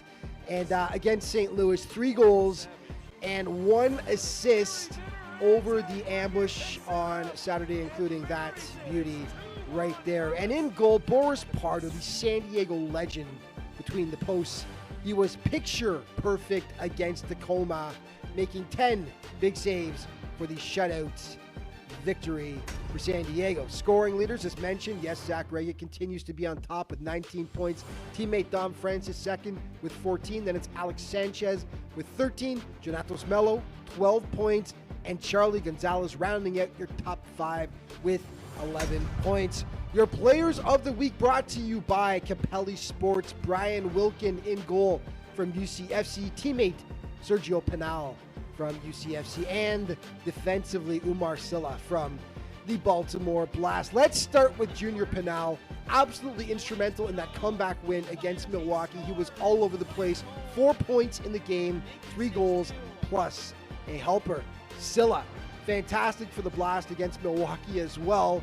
He had not only 3 assists, including that lovely feed right there, but also a block against the Wave. And in goal, Brian Wilkin. UCFC does not win this game in overtime against Milwaukee without these massive saves, 11 in total on Sunday. Time now for your plays of the week.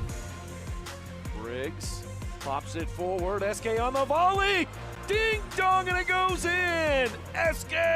Andre Hain using his physicality to maintain possession. Here's Genrick all alone. He scores. Kyle Genrick. Here's Acosta. Got space. Acosta still going. Shoots and wow! Leo Acosta.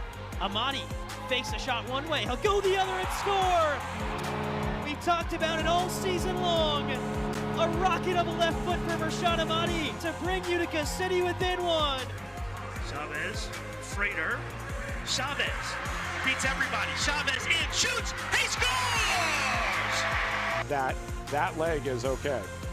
Oh, giveaway. There's a giveaway. Torrey Alba, look out, folks. Shot. Goal! St. Louis. Tavares. Alves is at the back post. Alves is there, he scores! Short-handed winner! It's the first win of the season for Utica!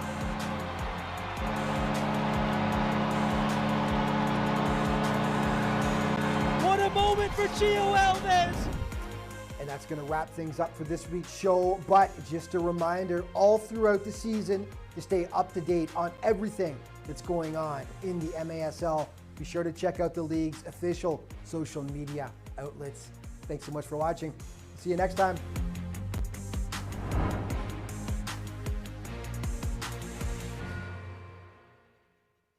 From the Pacific to the desert, our members work hard, dream big, and always fight for what's important. For over 70 years, Frontwave Credit Union has been serving those who serve and helping our members grow their businesses with confidence. Whether you need a vehicle to drive your business forward or gear to get the job done, we've got you covered with 100% commitment and no excuses. Open an account with Frontwave Credit Union today, and you could get a $350 bonus when you switch. Frontwave Credit Union. Dream big. We got you. Parents, if we're on screens too much, what about you? So let's ditch them and go outside on safari to hang with the coolest, kookiest, tallest animals ever. Whoa! We can hop with them, Get real close to them.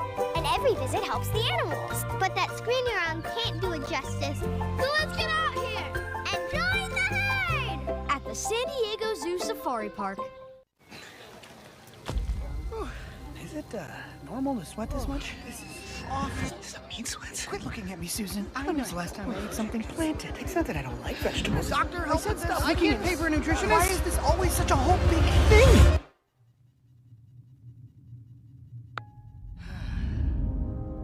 With nutrition counseling included, staying on top of your health doesn't have to be a whole big thing. Kaiser Permanente. Healthcare that just works.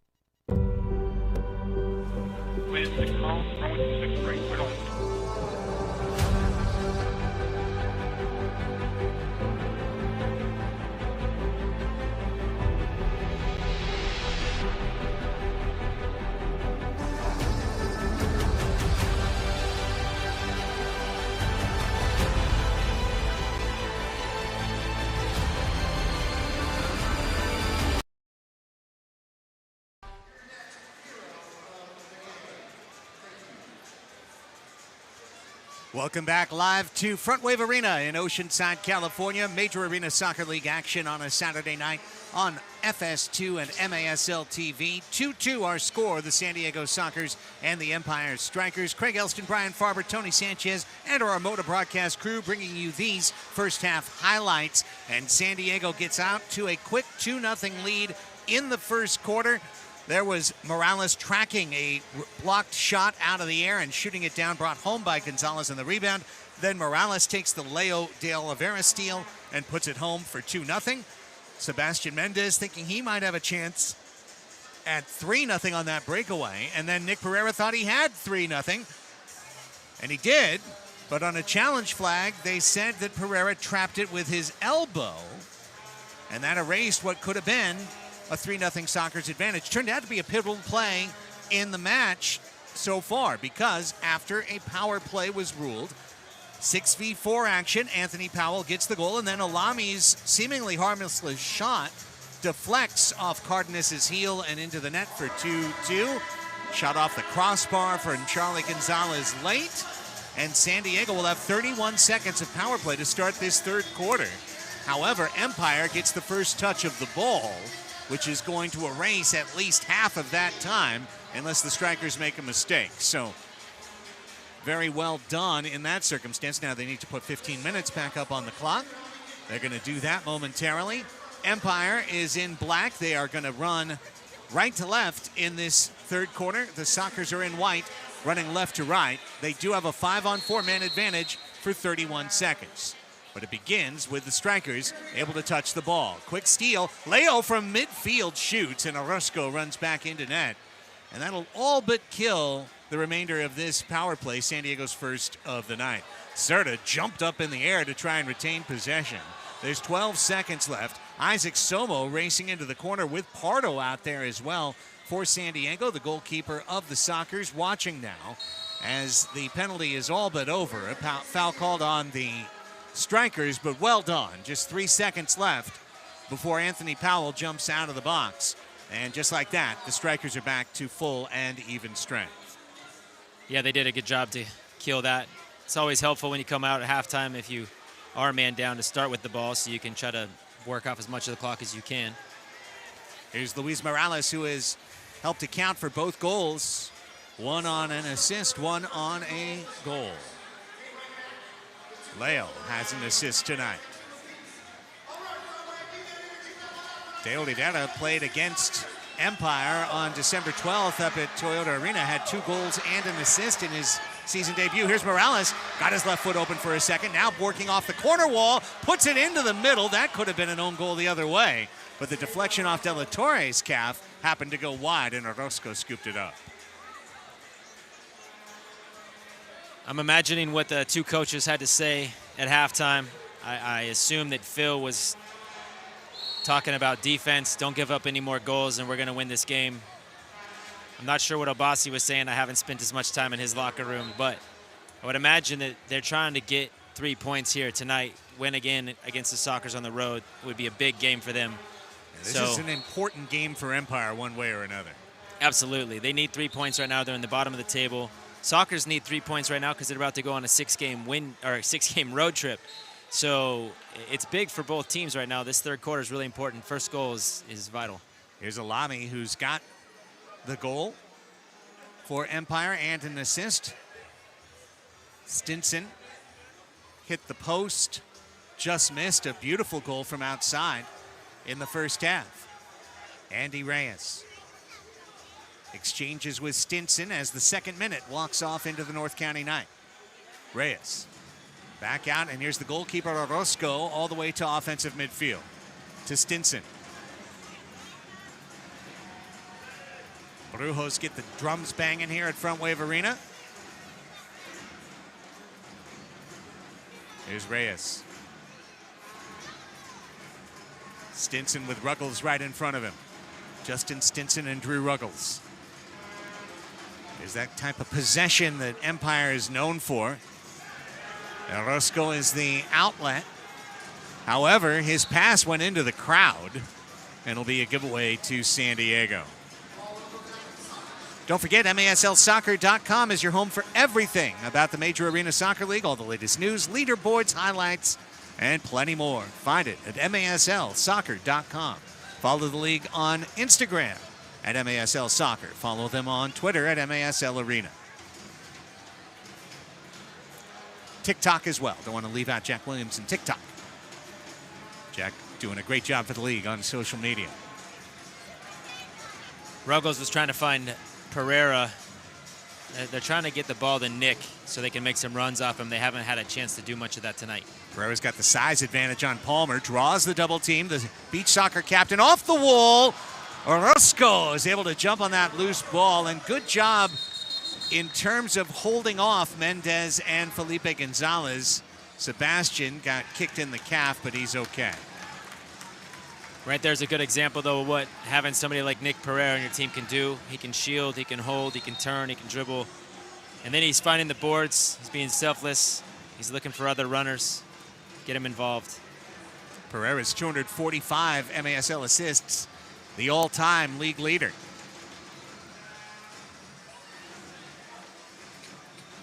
Nick's a San Diego native who debuted with the Sockers, but then spent most of his career away from San Diego, usually on the rival Tacoma Stars as the player, head coach, and sometimes general manager. Off the quick foul, Mendez staggering along the wall, gets bumped into that wall by Polo Hernandez. No harm, no foul, no blood, no ambulance, as Chick Hearn would have said. Now the two of them grapple one another, and the foul will go against Sebastian, who doesn't love it. However, Mendez's blue card was where this game turned from 2-0 up. That power play got the Strykers rolling, and then they got the quick own goal less than a minute later, and that's where we are, 2-2. First half shots, by the way, 12-10 in favor of San Diego. And 3 official saves for Boris Pardo, so he is 4 away from 2,000 in his career. The 41-year-old Sockers goalkeeper and MASL all-time wins leader. What we called a low-scoring game. I was thinking something around 5-4, maybe 4-3, but now still here at 2-2. It might be a 3-2 win tonight. That would be very rare in indoors, where usually you expect 5 or 6 goals per team. However, these are 2 of the better defenses and 2 teams that are very hungry for these points. Now here comes Orozco. The Abassi system is activated. Green check. All 6 field players across midfield. Sockers want to find a steal. Mendez is dancing around looking for one.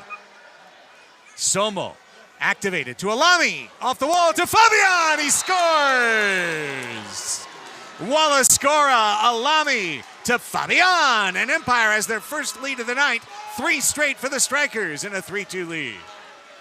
Yeah, that's not the defense that Phil is looking for in terms of position on the way back. I think Mendez took the wrong angle there, which kind of opened up the opportunity to play it off the boards. I think he would probably do that differently if he had a chance. But it's a great finish from Marco.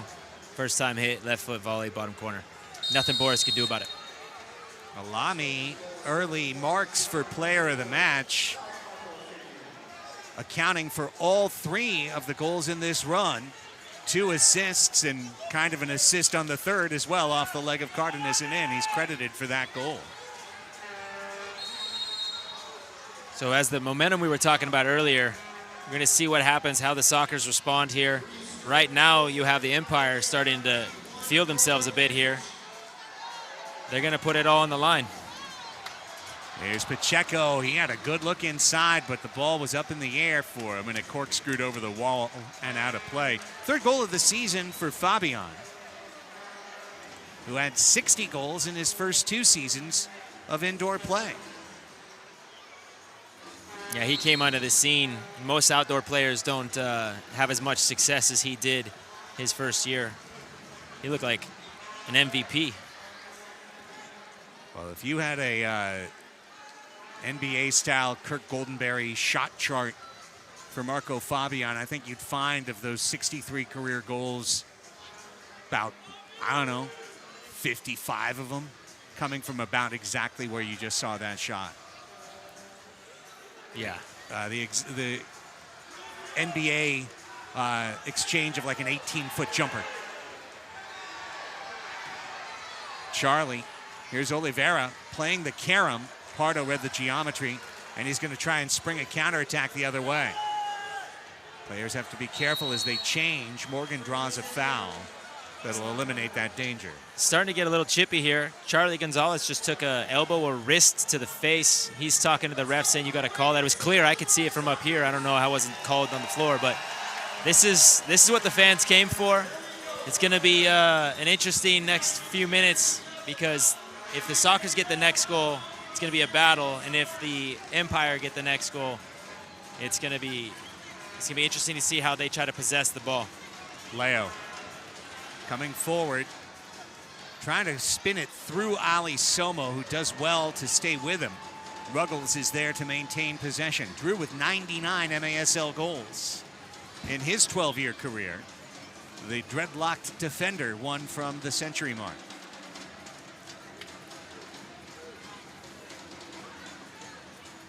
Ruggles takes the measure of the man. He's going to go on a run now, and it's Mitchell Cardenas. Mitchell plays the middle. Good intercept by Somo. Counterattack is 4v3.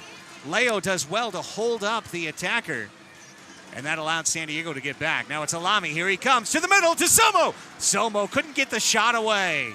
Callahan was there at the last second, and then Ruggles held off the attack for Porto to roll it out.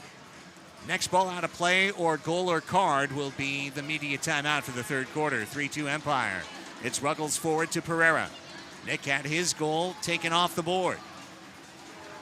Pereira backing down with a soul roll. Nobody holds it better than Nick Pereira, but his pass out was not controlled, and now San Diego has to reset the offense altogether. They're still looking for Nicky here. Pardo will feed him with the captain. He let it go, looking for Mendez. Couldn't control, racing in on the wing. Heady play there by Pereira. Sometimes the best assist is to not touch the ball. Yeah, that was well done to recognize that. Leo, pinned down past Ruggles, off the wall, looking for Mendez. De La Torre plays it out. This is top of the arc against Empire. Now, it should also potentially be the media timeout, and it will be. So, after this timeout, the Sockers will have the most dangerous free kick in indoor soccer with an opportunity to tie the match. But Empire has come back to take the lead 3-2. MASL TV on Fox Sports 2.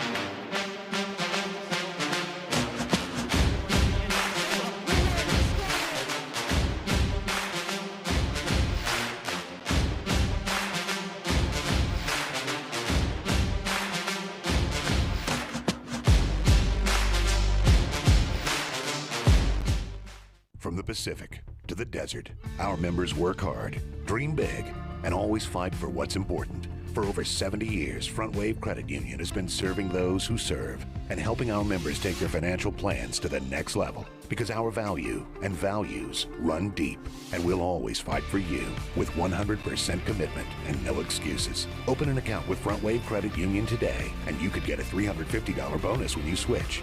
Frontwave Credit Union. Dream big. We got you. Please hold. Not medically necessary. Out of network. Request denied. Referral denied. Claim denied. Denied.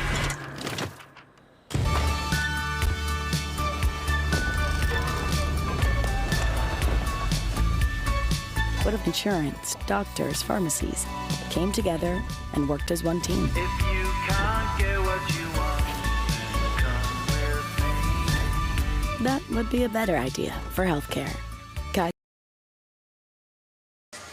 3-2 Empire leading San Diego. Interesting time of the season for the Sockers, who head to Tacoma tomorrow to play a home road back-to-back because injuries and absences are really crippling the club right now, as we see Cowboy Salazar, Gabriel Costa, Ben Raymond, Chris Toth, Keiko Gontan, Luis Piwi Ortega. You can even add Taylor Bond to that list, guys who are absent from the starting lineup for San Diego.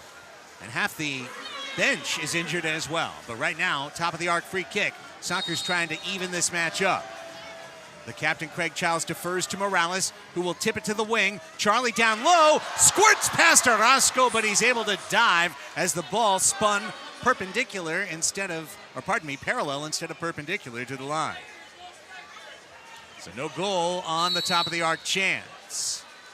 And just continuing with those thoughts, San Diego had to sign 3 young players with no league experience this week. Marcel Sanchez, Andrew Pato Estrella, and Adrian Reyes are now all on the active roster. 2 of them expected to make their league debut tomorrow in Tacoma, because the injury list is Costa, Toth, Raymond, Juan Salazar, Taylor Bond, Keiko Gontan, Marcel Roquenapor, Luis Ortega, Matt Harlow, and Quentin Ivey, all suffering injuries. In fact, Marcel Sanchez, who was signed, he picked up an injury training and trialing with the team. Foul called against Mendez along the wall. So point being, for an older Sockers team that has 2 41-year-olds and a 39-year-old on the roster, they're playing 3 games in 6 days, Brian, and all the young kids that are supposed to be the fill-in backup in moments like this in rotation are not available. Yeah, that's like a perfect storm of favor in Tacoma tomorrow. They have the worst, not the worst road trip. It's like the second worst road trip in the league, to fly to Tacoma and play game day, or fly anywhere and play game day. But that's a tough flight early in the morning. The worst one is probably the Baltimore-Utica trip where you have to bus the night or van the night between. That's a rough one. But in this case, Tacoma's going to have fresh legs, and the Sockers are going to be tired. Pereira draws the foul. Oh, you think that's the worst one, Brian? Because they'll do that next weekend. I know. That's when the Sockers will play in Baltimore and then take the overnight bus ride to Utica for a 12 o'clock game, West Coast time. That's happening. In fact, the Sockers will have 4 back-to-backs this season, and all 4 of them involve significant travel between games 1 and 2. To the middle. It's Pereira, back post goal to Floyd Morgan. Gets his first of the year. Tic-tac goal between the forwards to tie it up at 3. And the weight's off the back for Tavoy. You can see he's throwing the ghost after getting his first of the year. So the ball across, Childs could have actually played it, and he let it go.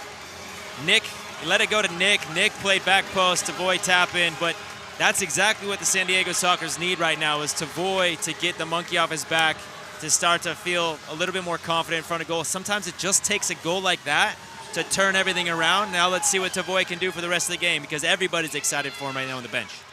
Morgan's first of the year on Pereira's 3rd assist at 9:16 to tie this one up 3-3. Here's Cardenas watching the ball that was brought in by the Strykers off the restart at midfield. Under a triple team pressure, it's sent outward. Orozco has to run all the way up, and he collides that ball with one of the upper lights. That should be a superstructure violation for a yellow line free kick for San Diego. I don't think they saw it. Well, it absolutely hit one of those lights. I watched it. Yeah, I think Leo was saying the same thing, but he was right. Let's see if the Sockers get a chance here on a ball don't lie karmic situation. Cardenas to Leo. Leo battling through pain as he plays. And he's so valuable to the club when he's on the floor. It's a difficult situation for the Brazilian. Cardenas sends it long, looking for his captain. Headed twice, 3 times, 4 times. Funny how that happens sometimes. 4 straight headers and then a foul called against Empire. Quick restart. Too quick for the liking of the officials. Hey, don't forget, your best place to hear about the San Diego Sockers is Sockers Overtime, your weekly San Diego Sockers podcast. Tony Sanchez and myself, courtesy of San Diego Punto Football. You can find it on YouTube every Wednesday live at 6 p.m. This coming Wednesday will be the return of the show from the holiday break. We always have live guests from the Sockers, bring you all the recaps of the action, all the latest MASL news. It's on Sockers Overtime with Craig Elston and Tony Sanchez. You can find that wherever you get your podcasts, and also find it at San Diego Punto Football, sandiego.futbol on YouTube. Foul called against the Strykers. Morales trying to weave around the defender Alami.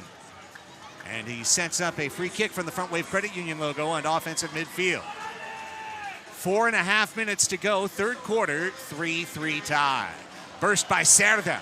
Here comes the Sockers defensive captain, and then he steals the ball from himself with the back of his leg. And then he steals the ball away with his leg again, but from the opponent this time, taking it from Ali Somo. Now to the middle, trying to feed it in was Leo. He was hoping it would drift to Morales, but Orozco found it instead.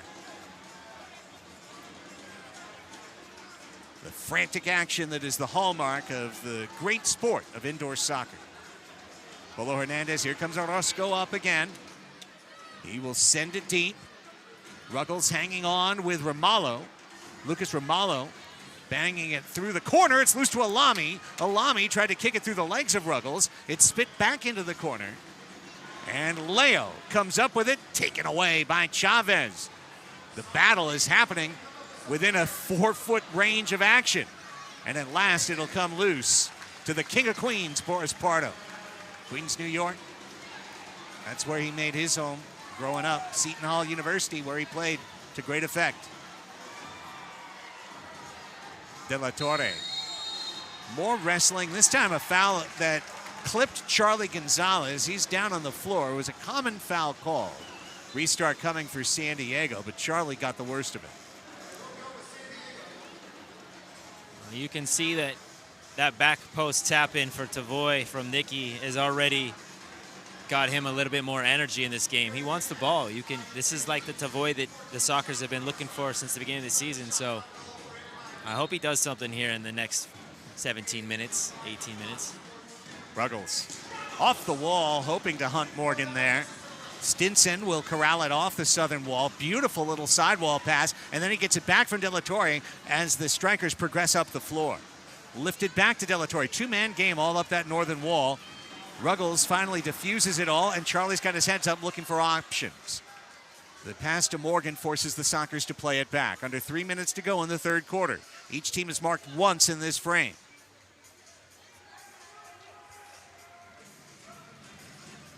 Gonna find the Boris connection to Nick again in the corner. That's the try. Well played by Palmer. The veteran knew what to do. Now Mendez trying to bring it down. Little man saw the ball bounce over him. Unfortunate.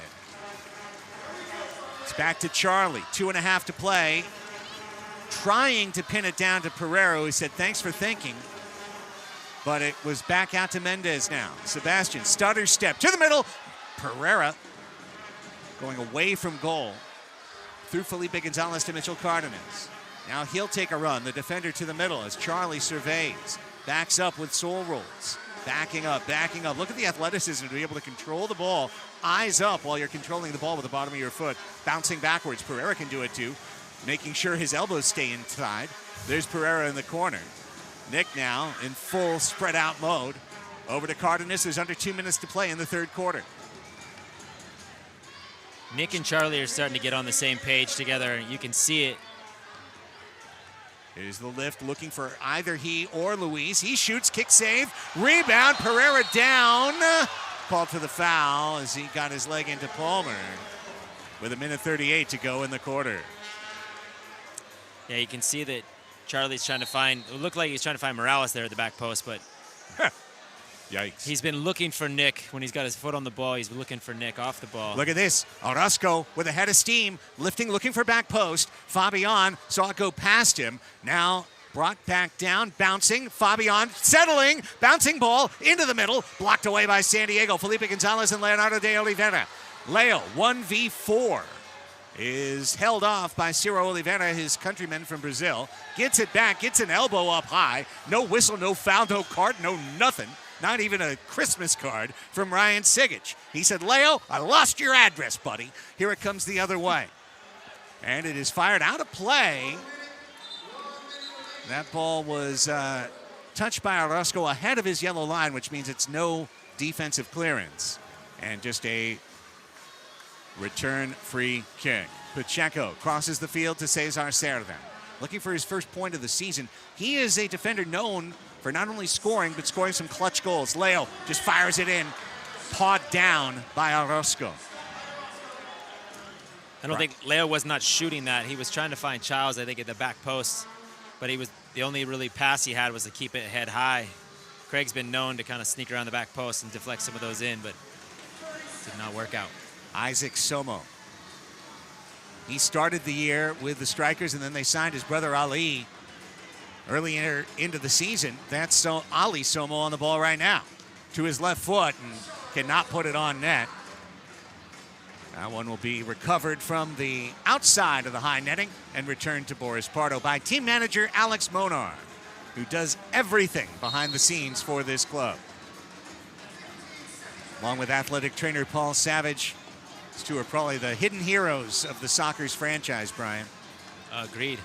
Without those two, Sockers maybe not have as much success as they had in the last 10 years.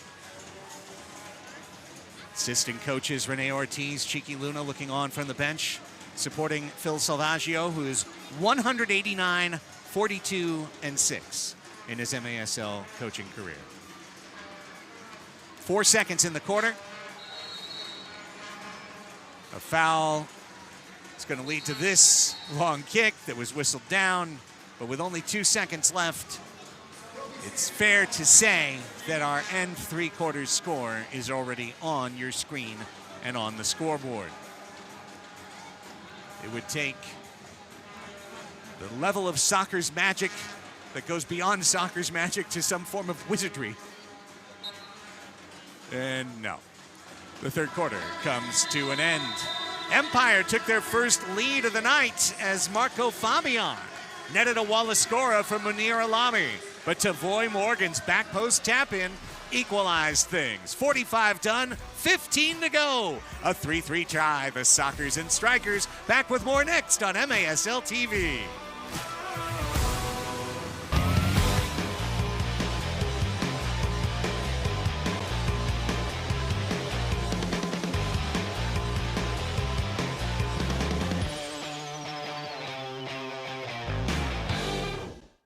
At Frontwave Credit Union, we're all in on you.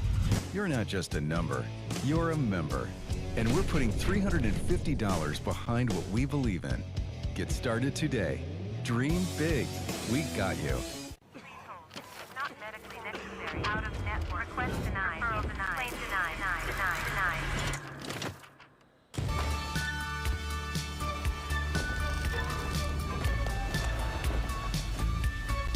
What if insurance, doctors, pharmacies came together and worked as one team? If you can't get what you want, come with me. That would be a better idea for healthcare. Kaiser Permanente.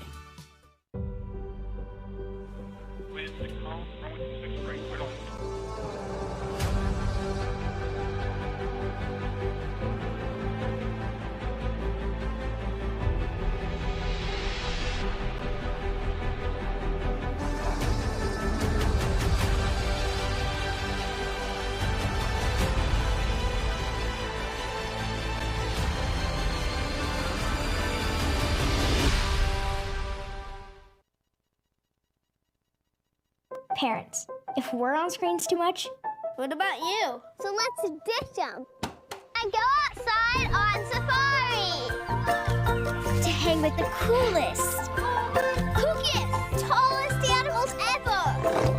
Whoa! We can hop with them, Get real close to them. and every visit helps the animals. But that screen you're on can't do it justice. So let's get out here and join the Zoo Safari Park. We had a winner in our every match between third and fourth quarter frisbee toss. Some accurate sharpshooter just picked up half of the nightly prize pot and an opportunity at the end of the season to win a brand new barbecue grill. It's a 3-3 score between the San Diego Sockers and the Empire Strykers. Craig Elston, Brian Farber, Tony Sanchez back with you from Frontwave Arena. For the Empire Strykers, this is a big, big match because they've been striking out of late. After a 5-4 overtime win here against San Diego on November 28th, Black Friday, the Strykers have lost 4 in a row. They've only scored 10 goals in their last 4 matches. So with 3 here tonight, they're already ahead of that pace, but really set up for early struggles, Empire, by the MASL schedule. The Strykers, Brian, playing 7 of their first 9 and 9 of their first 13. That's over half the schedule away. So they will have played 75% of their away matches by the time they get to the 55% mark of the schedule. Yeah, that's a tough schedule to kind of kick the season off with. They did get the first victory here, though, so things were looking great for them, and they just haven't been able to find their winning ways since. So they had a tough road trip. I think they were in St. Louis and Milwaukee before they came back here. So those are both 2 tough matchups. They were in the games, though. You know, they were involved. It's not like they're getting blown out. They're just not winning the tight ones. So right now, 3-3, 15 minutes left. Obasi's probably got them in there asking for everything. It just takes 1 goal and see what can happen. You have a chance to win this. Brian Orozco has been a standout. He was our halftime highlight player, and he has 10 saves on 13 attempts tonight. Boris Pardo is 3 for 6 for San Diego. That means Bopa is 4 saves away from 2,000 in his MASL career. Also, we'll be keeping our eye on number 8 for the Sockers, Drew Ruggles, as we have all match, because if he scores a goal, that will be the 100th of his MASL career. The Strykers last year went 0-6 against San Diego, but 5 of the 6 were either 1 or 2 goal results. And the first meeting this year was overtime. The second meeting, while it finished 6-3 San Diego, it was 2-1 into the fourth quarter. So these two teams play close matches, and we've got another one for you tonight. Live on Fox Sports 2 and MASL TV, fourth quarter action underway from Frontwave Arena. Sockers are in white. They are attacking right to left.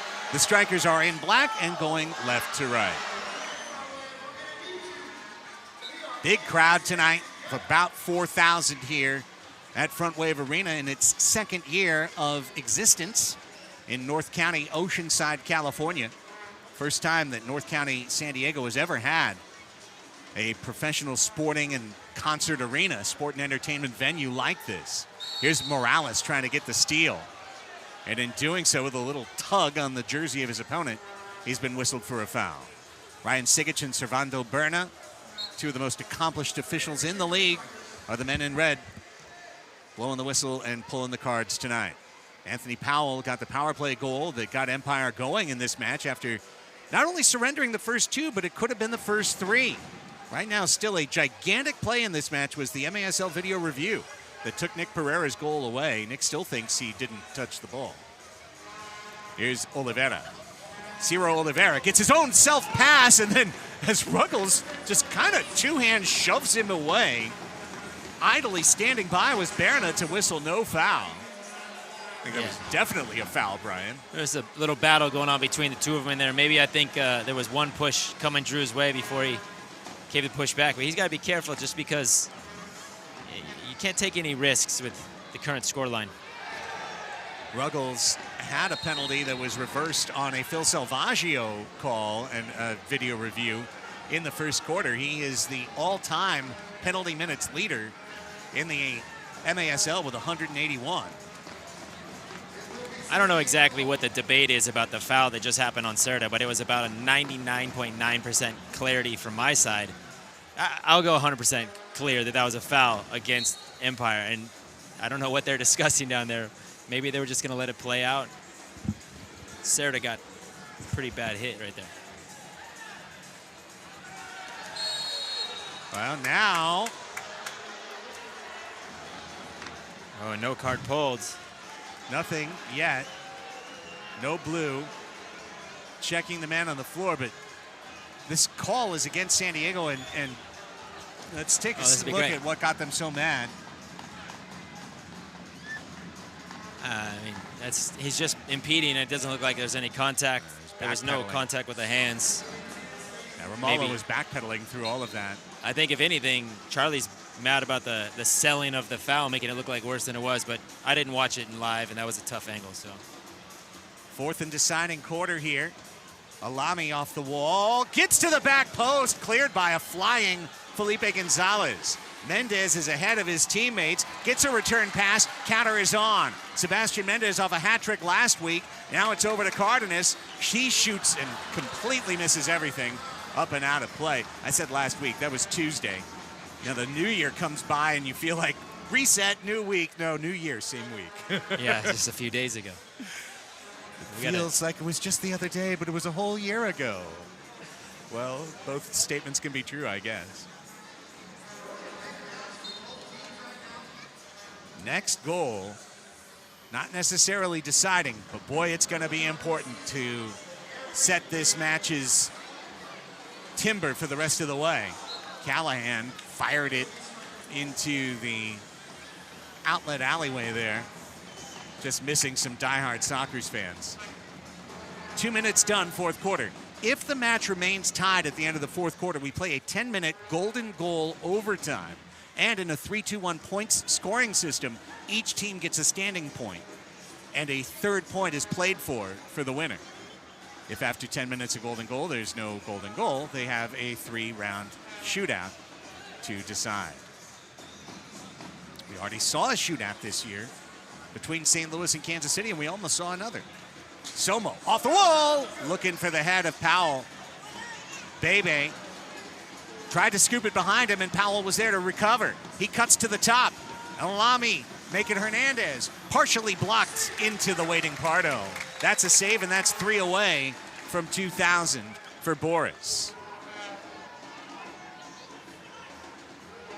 Pardo under pressure, full floor pressure shown by the Strykers here. Leo, a guy who can pick out his passing target from anywhere, head up. Morgan trying to shield the ball away. Triple team, couldn't take it away from him. Morgan scooped it to Morales. Morales, ball squirts up in the air. De La Torre knocked it out. Fabian brought it down. Felipe stepped in the way and is called for a foul. He's got to be careful to avoid a yellow, but Berna's not even watching, so I guess it's okay. The Soccer's got to stay in their head, though, Brian. They're seeing a lot of angry gesticulating at the officials. That's not where you're locked into the match. No, it's a tough thing to do when you feel like you're on the wrong side of a few calls, but you know how my relationships are with the referees, so we can just avoid that. Sweet, cordial, and consistent. Here's Orozco and Palmer. These two are the quarterbacks in the back. And unlike any other team in the league, Orozco comes forward in a tie match with 11 and change. He's been doing it since the first. He does it every match. A system unlike any other played in the league.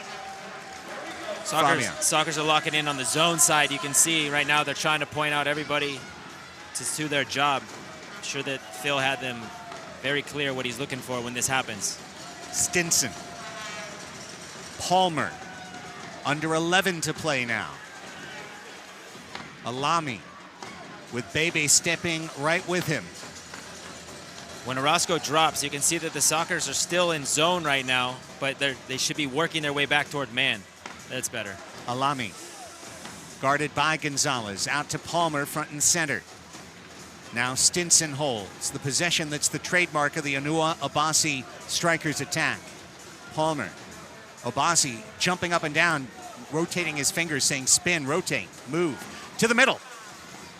Played back out to Palmer. Oliveira couldn't get a shot away. He's being marked by Felipe Gonzalez. Now he vacates. Now the team's moving the way they want, his head coach wants them to.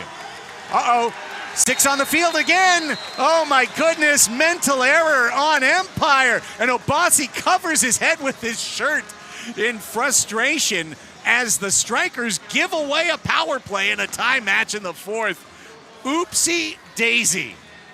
I was just going to say this possession right here is exactly what Empire has been trying to do. They look like they had it working out perfectly, but unfortunately that ball, that pass didn't go to the boards. The guy running off kind of came back to make a save. The guy came on to get it. Miscommunication, and now they're down a man for 2 minutes. Soccer's second power play of the night. They are 0 for 1, which makes them 2 for 5 on the season. Strykers have killed 5 of 6 this year. And honestly, any team with Robert Palmer is going to be one of the better teams in the league against the penalty kill. Absolutely. He's very organized. He's a general in the back. Right now, he's got everybody in position. From the offensive side, this might be an opportunity to get Craig Childs his first goal. Tavoy's got his now, so we'll see who's going to pull the trigger. All 3 forwards on the floor with Leo and Charlie. This is not a defensive lineup, which is not what you care about with the power play. However, now Empire's got the ball. Now it's an issue. Minute 44, the man advantage. Isaac Somo has managed to get a touch all the way down the floor. And that is killing the time on the San Diego power play. They have to put it through their goalkeeper with a minute 31, but now San Diego can approach and come up the floor. Charlie will be the quarterback. He's got Leo on the right wing. He's got Pereira, the all-time league assists leader, on the left. Leo is 4th all-time in the league in assists. Tavoy, bad touch. Look out. Shorthanded come the other way. And then stepping in the middle is Charlie to deny Isaac Somo a shorthanded rush on goal with De La Torre. That was a disaster almost. Minute 6 on a power play that's gone nowhere fast so far for San Diego. Pereira to Leo in the corner. Leo now controls, spins it back. He's under tight man pressure. Soccer's not using their man advantage yet, but there's still time, 51 seconds. Leo, now to Morgan.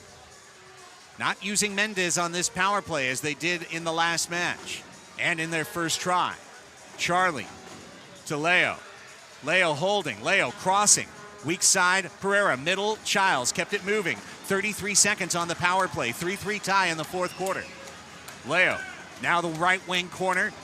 Morgan back to Leo. Leo to the back post. He was looking for Pereira. Pass was blocked. Back to Charlie. There's 20 seconds. Over to Morgan.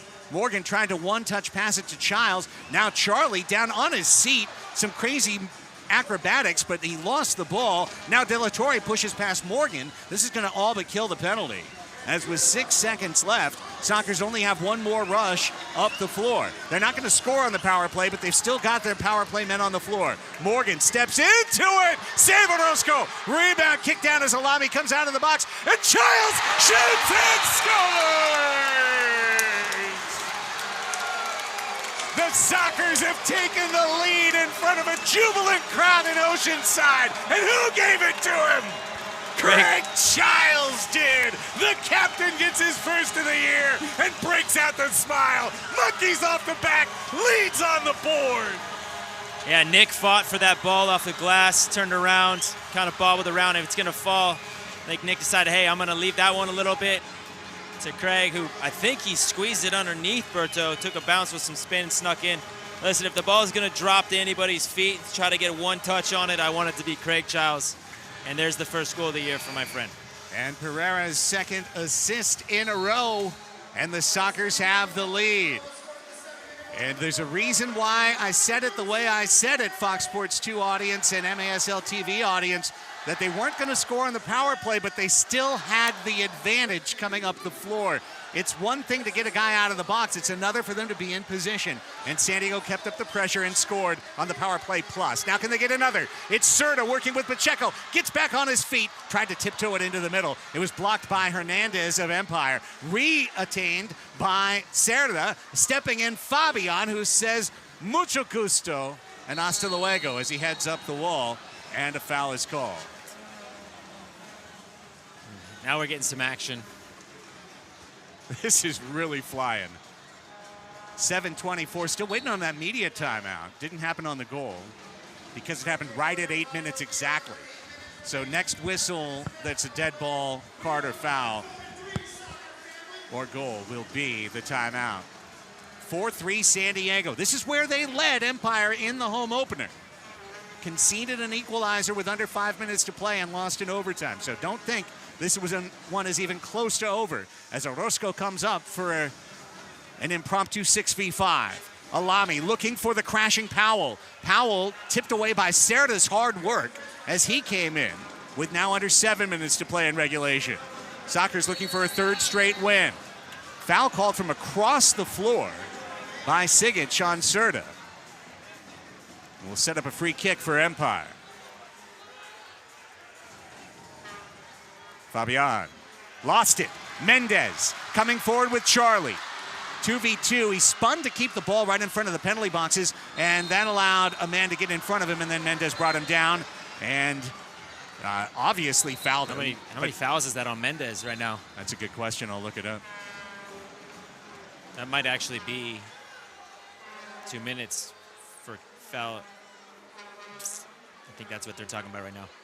Okay, well, I'm going to just hit refresh to make sure I know that on the live score sheet for the Sockers, Mendez is listed as, let me try and find him. There he is. Well, that can't be it. San Diego, number 13. That's the yes. fourth foul of the half. Fourth foul of the It's a half. 2-minute power play. Fourth foul of the half, yes. That's also well, his he sixth just had the foul one on of the boards, game. and then he That's just an had this ejection. other one. So And the sixth foul of the match. So what that means Media is timeout. two different Media things. And if you're an outdoor fan, it might be confusing. So we'll explain it all to you after this timeout. But the bottom line is that Empire will have a power play to try and tie this match right after this media timeout. We come back to Oceanside after this on MASL TV and Fox Sports 2.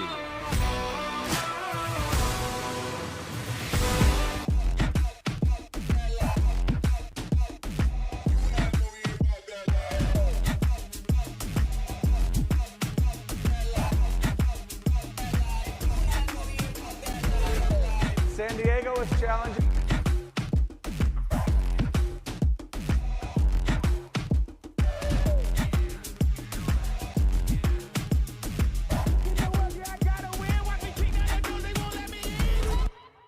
From the Pacific to the desert, our members work hard, dream big, and always fight for what's important. For over 70 years, Frontwave Credit Union has been serving those who serve and helping our members build equity and refinance with confidence. Invest in your future with a commercial real estate loan.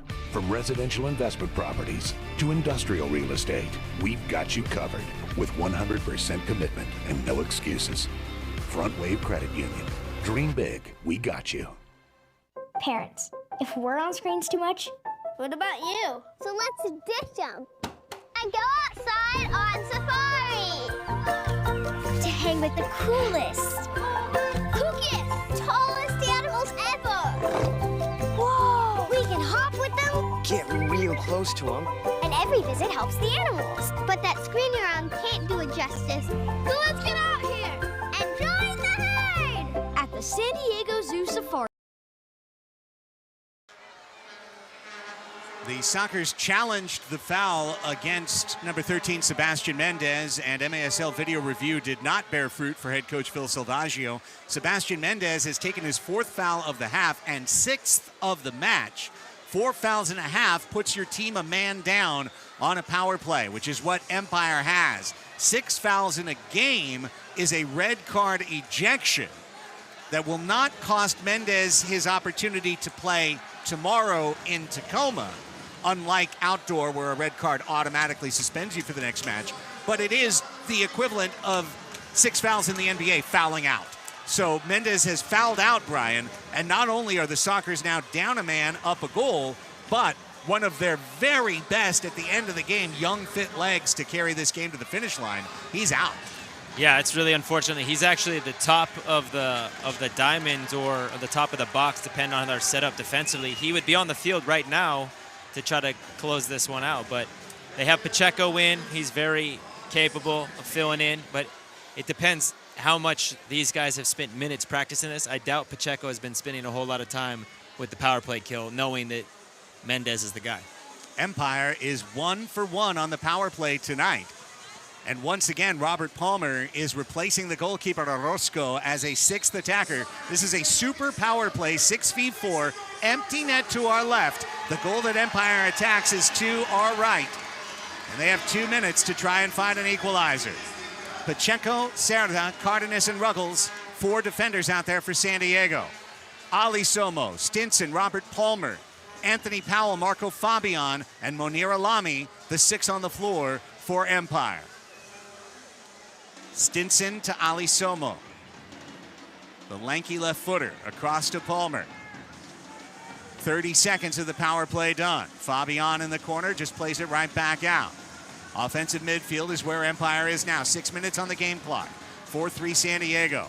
Alami crosses. Palmer inside the yellow line. Back to Alami right wing. Monir to the right corner. It's Somo. Wall pass blocked by Cardenas. Headed by Ruggles to the foot of Cerda. He's going to shoot to the empty net. This one is withering wide to the left and tracked down halfway through the power play. 56 seconds as Stinson comes back up the floor. Justin Stinson, 32 goals last year for Empire. Somo, back to Stinson. Justin has Palmer on the left wing, 43 seconds on the power play. Triangle passing in offensive midfield. Stinson. Now it's down to the mid wall, it's Alami. Monir Alami has a goal and 2 assists tonight. Ali Somo, 30 seconds and less, and a foul called against Empire. Free kick San Diego.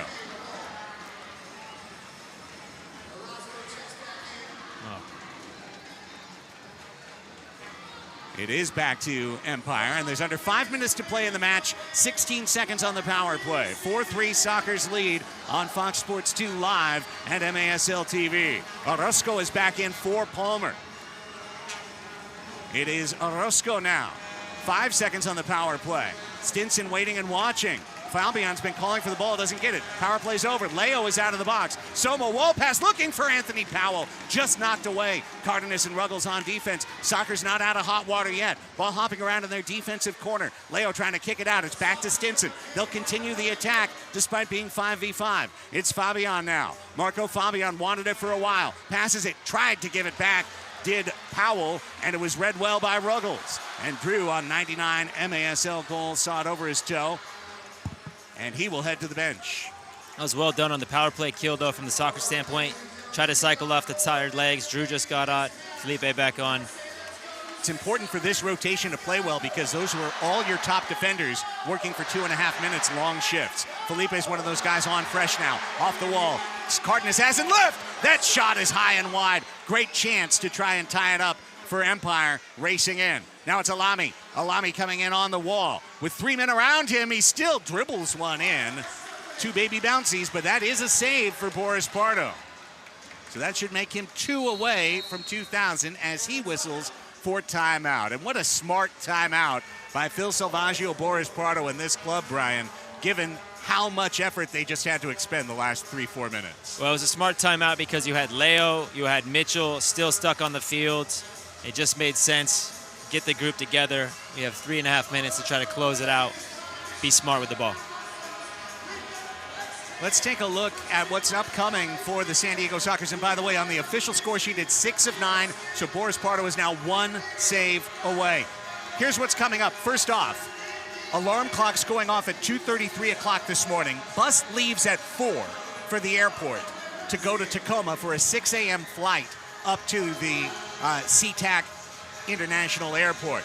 Then next weekend, the Sockers play Saturday evening in Baltimore and take what Brian called one of the most difficult road trips in the whole league to go up to Utica for a 3 o'clock New York, 12 o'clock West Coast start.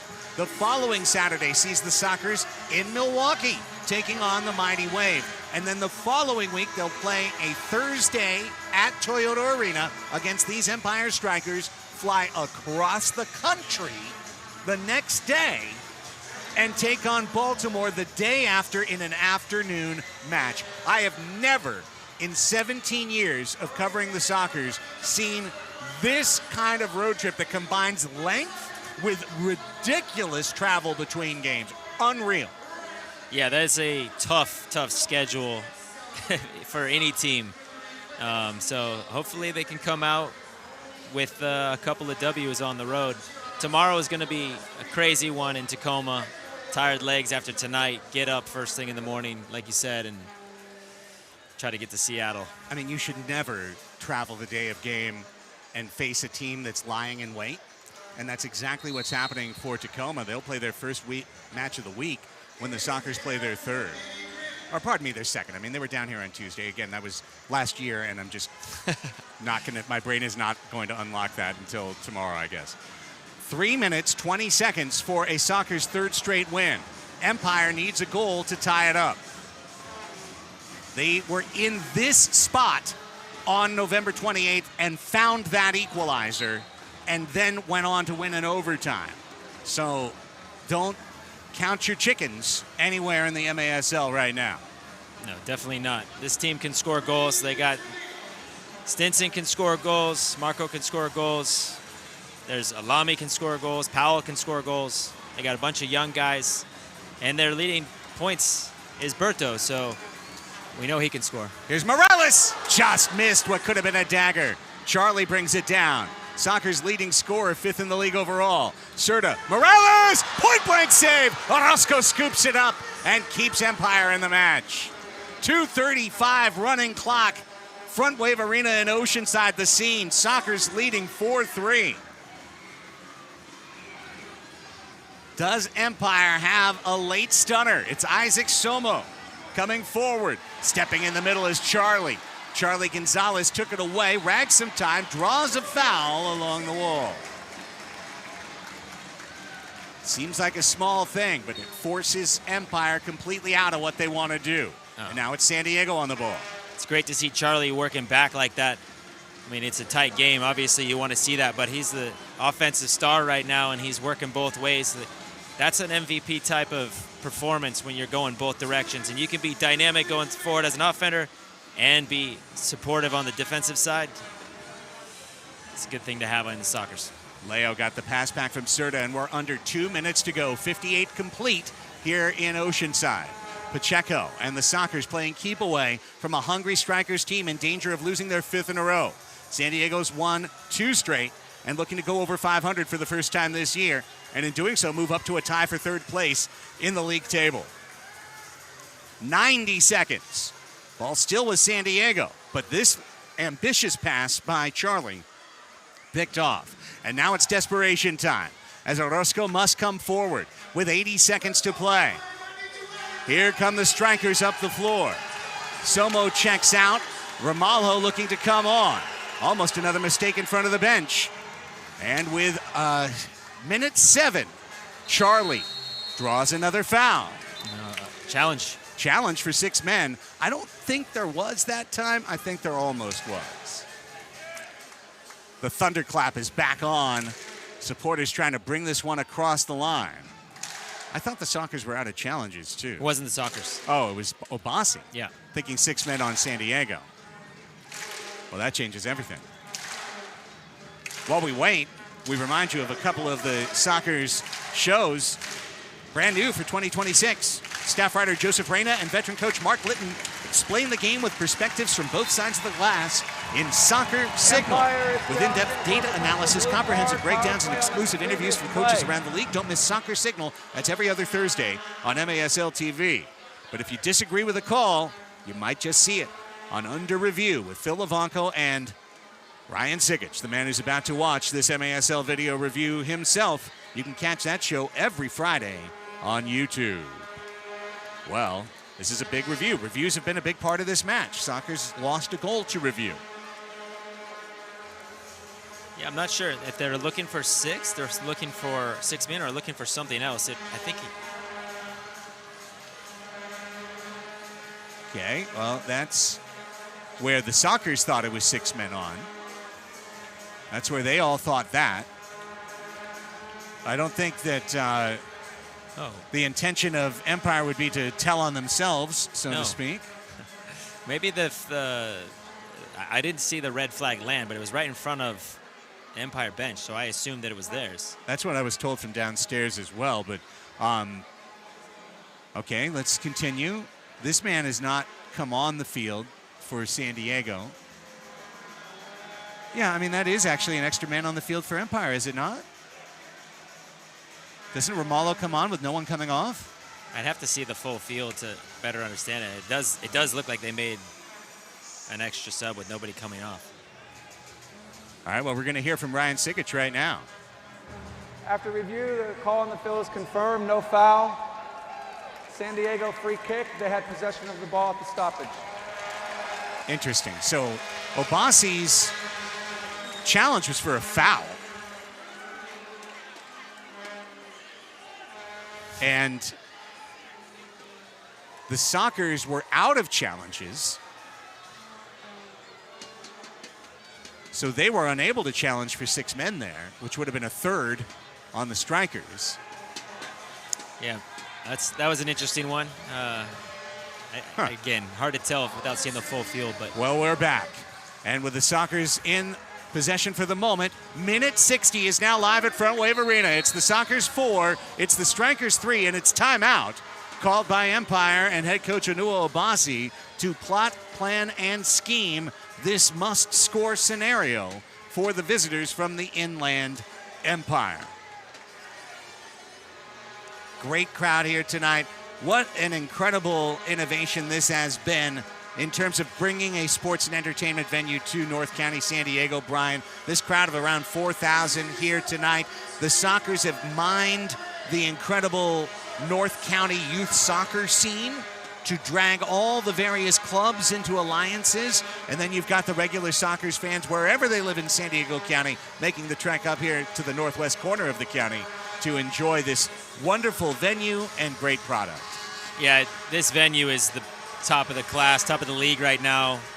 I mean, it was built specifically for the Sockers with the idea of bringing in other concerts and other entertainment, but this is the home of the San Diego Sockers. This has been in the back of Phil's mind for 15 years since I got here. And to see it all come together and watch it, the groundbreaking, the construction, and now the end result, this is amazing. It's great for the league, it's good for the team, and when you get it filled with fans, it's a huge advantage when you're out on the field. Such an important game for both teams. For Empire, simply to get their season back online. For the Sockers, we just detailed that insane road trip. You need to get these home points after you only got 1 point out of your first 2 home matches.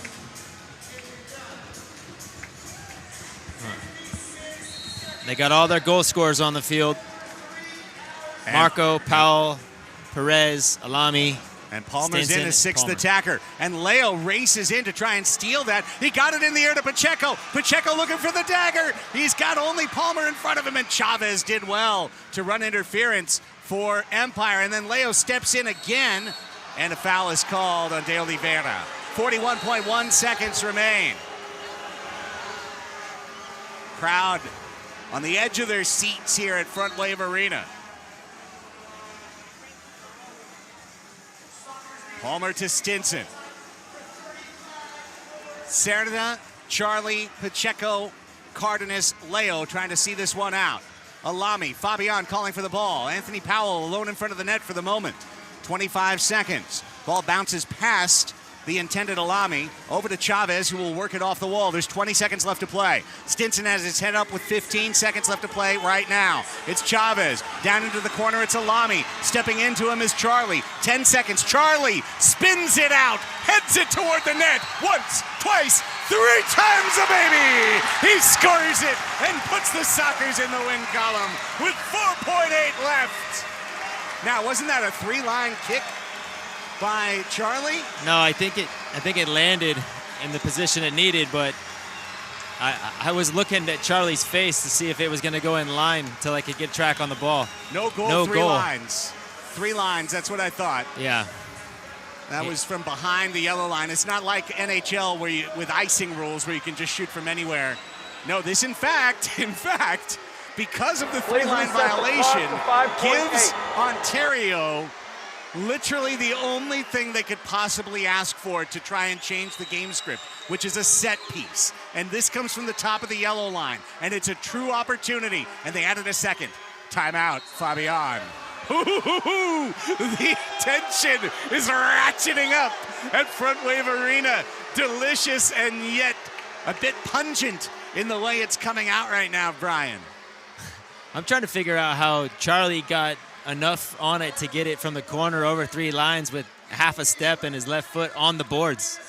That's impressive. And I think Sigic took a quick look at it as well. It's my fault for not actually watching the ball. There was so many fans in front of us. Phil is asking that he thinks Obasi had no timeouts left.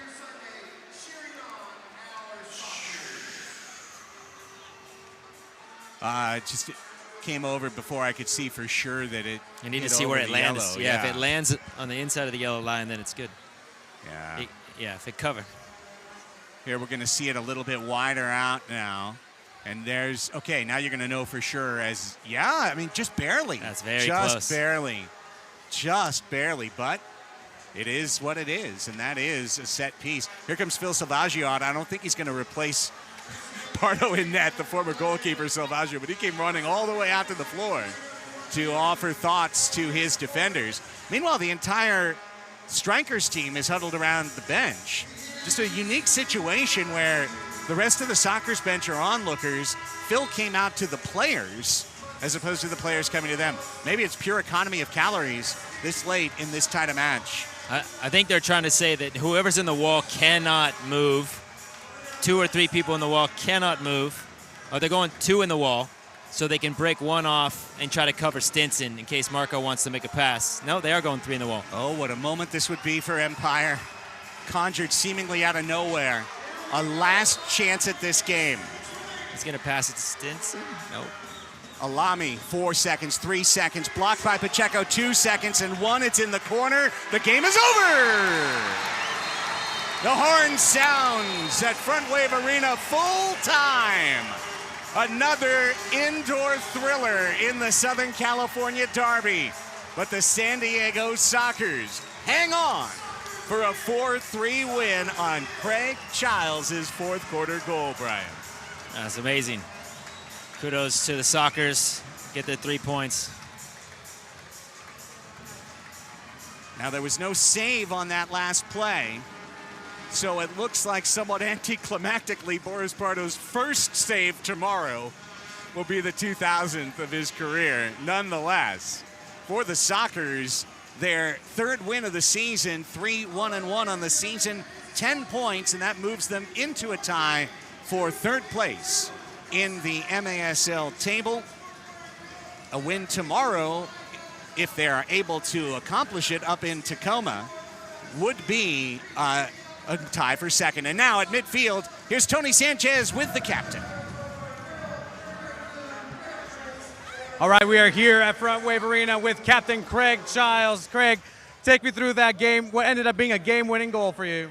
You know, that was a cagey affair, a really tight game between Empire and, you know, lucky to find the back of the net for the first time of the year. Just ball kind of bounced off of Nicky and kind of came to me and poked it in. And what were the keys to success for this matchup against a tough Empire team who have a different play style, but have brought it every time that they played you guys this year? Yeah, we know their play style is a little bit unique, and we have to adjust. Sometimes they have long spells of possession in the ball. We have to get used to suffering a little bit without possession and be sharp in transition, be sharp when we get the ball and keep the ball. And, you know, it's a Grady performance from the team. We had 5 or 10 really bad minutes, and it cost us a little bit, but we were able to put it back together in the second half. Appreciate your time, Craig. Enjoy it. Back to you, Craig and Brian. Appreciate it, Tony. Thank you, Captain Craig. We're going to take a quick timeout, and when we return, we'll wrap this one up. 4-3, Sockers defeat the Empire's Strykers, and MASL Saturday night on MASL TV and FS2. There's regular cold, and then there's the mountains are blue cold. Mountain cold refreshment. Coors Light. Choose chill. At Frontwave Credit Union, we're all in on you. You're not just a number, you're a member. And we're putting $350 behind what we believe in. Get started today. Dream big. We got you. Not medically necessary. Out of network. Request denied. Referral denied. Claim denied. Denied.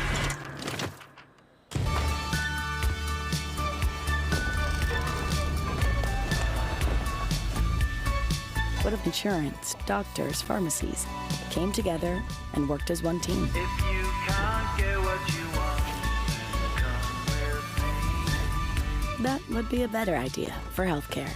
Kaiser Permanente. Parents, if we're on screens too much, what about you? So let's ditch them and go outside on safari to hang with the coolest, kookiest, tallest animals ever. Whoa! We can hop with them, Get real close to them. and every visit helps the animals. But that screen you're on can't do it justice. So let's get out here and join the herd at the San Diego Zoo Safari Park. Please, 6 miles, runway 26 straight, clear on.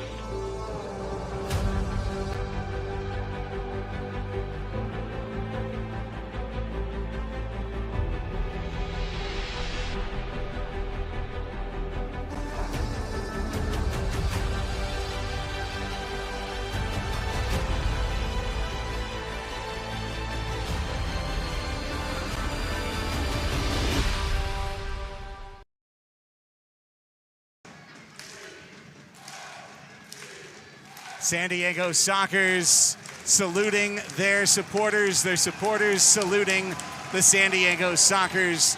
The tradition that started with this Frontera SD supporters group with San Diego FC over at Snapdragon Stadium and continues indoors in the winter with the Sockers. Victorious 4-3 over the Empire Strikers. Craig Elston, Brian Farber back with you in the booth. Let's take a look at the highlights from this one. And the Sockers did get off to the early lead on Charlie Gonzalez's deposit of the shot by Morales. He taking a ball out of the air himself one time, and then Charlie driving it. And then off of a Leo steal and pass forward, Morales did it himself for his second goal of the year in a 2-0 lead. Nick Pereira thought he had 3-0 on this play, but on a MASL video review challenge, it was ruled that he trapped it with his elbow. And it was still a 2-0 score. And then on the power play, great play by Monir Alami to get the ball going forward for 2-1. Moments later, it was 2-2 on a deflection off of Cardenas and in an own goal, 2-2 at the half because Charlie Gonzalez just missed on that shot. In the third quarter, Tavoy Morgan gets his first goal of the year on a beautiful refeed by Nick Pereira, finding Morgan on the back post on the set play. 4-3-2. Charlie Gonzalez trying to get this one through Orozco. Pereira going down trying for the bicycle kick on that one. But the answer would come back once again. It was 3-3, and then Craig Childs, the game-winning goal on a scrum in the middle, and really some poise by Nick Pereira to get that ball loose to the captain's toe. Here's where Sebastian Mendez got whistled for his 6th foul of the match. That put San Diego a man down, but the Sockers defense came to play. Boris Pardo, 6 out of 9. His saves tonight, he'll have one short of 2,000 going into tomorrow. But the defense asked to work hard tonight, Brian, and they really came through in that fourth quarter. Yeah, they've been committed to the defensive side of things for the last couple of games. It's really showing. Sockers might have started the season off a little slower than they wanted, but they're starting to find exactly what this team's capable of. If they keep this up, they'll be back up towards the top of the table and competing for a championship. Sockers wind up out shooting the Strykers tonight by a 21-15 count. Brian Orozco, very, very good. 12 out of 16 saves this evening. Outstanding, in fact, with a 750 save percentages. The goals for San Diego, as you saw, Gonzalez, Morales, Morgan, and Childs, Powell, Alami, and Fabian for Empire. Sockers now go on a 6-match road trip. And the next time we'll be back with you here at Frontwave Arena, it'll be February already. Sunday, February 1st, in fact. That's when the Tacoma Stars will be back. And we'll see the Sockers and the Stars. That'll be a 3 o'clock Pacific Standard Time kickoff. And we'll have it for you right here on MASL TV. Sockers play Tacoma tomorrow. No rest for the wicked. Think about the adrenaline you have, and Brian, you could speak to this, the feeling you have after playing a full game, winning. You're here at home. Maybe you see your wife, you see your kids. You got to get through everything, your post-match wind down, right? And then you get home, maybe it's 11:30, and you got to get up at like 2:30 to get ready to be to the airport by 4 a.m. Yeah, that's a situation that it takes to try to go and get some more wins. And, unfortunately, traveling on game day is something that has to happen in this league with schedules and arenas. In this situation, it's just Sockers are the one who have to have the short end of the stick. But it happens to all the teams. It's not like it's favored in one direction. But it is challenging to go, like you said, finish a game right now, get some food. Hopefully you're not, have too many hits and too many injuries, or you lost a guy and you can't use him tomorrow. And then you hit the road and you try to go get 3 more points. That's the task for tomorrow, but the task for tonight was to beat Empire. The Sockers did that 4-3. I'd like to thank our Emoto broadcast crew for a great job done tonight. Broadcast producer Sean Pettit and AV tech manager James Allen. Our audio engineers Spencer White and Matt Sparrow. Technical director Dan Patton. Larry Patton, our graphics operator. Andy Kepper is our director of photography. Gabe Pan on the utility. Cody Caldwell, our air cam operator. Michael Bean, Jim O'Donnell on cameras. Andrew Karcher, utility. And Michael Darcy, our replay operator. For our sideline reporter, Tony Sanchez, and Brian Farber, I'm Craig Elston, reminding you one last time of our final score as the Sockers beat the Empire Strykers 4-3. And now, so long from Oceanside.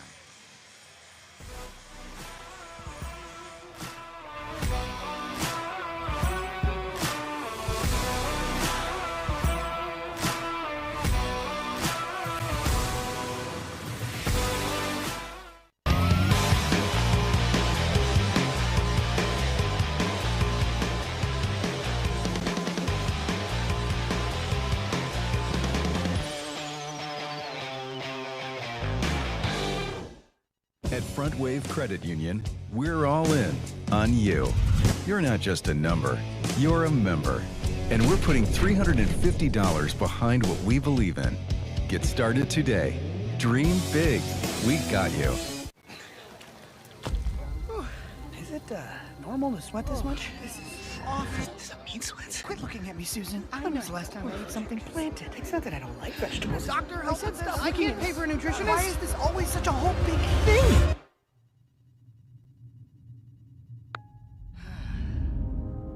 With nutrition counseling included, staying on top of your health doesn't have to be a whole big thing.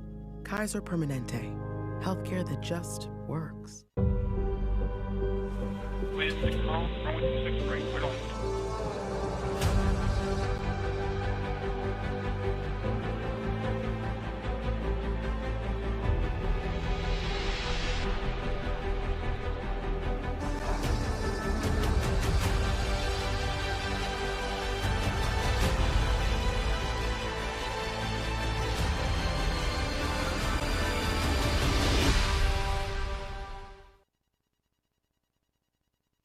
parents. If we're on screens too much, what about you? So let's ditch them and go outside on safari to hang with the coolest, kookiest, tallest animals ever. Whoa! We can hop with them, Get real close to them. and every visit helps the animals. But that screen around can't do it justice. So let's get outside at the San Diego Zoo Safari Park.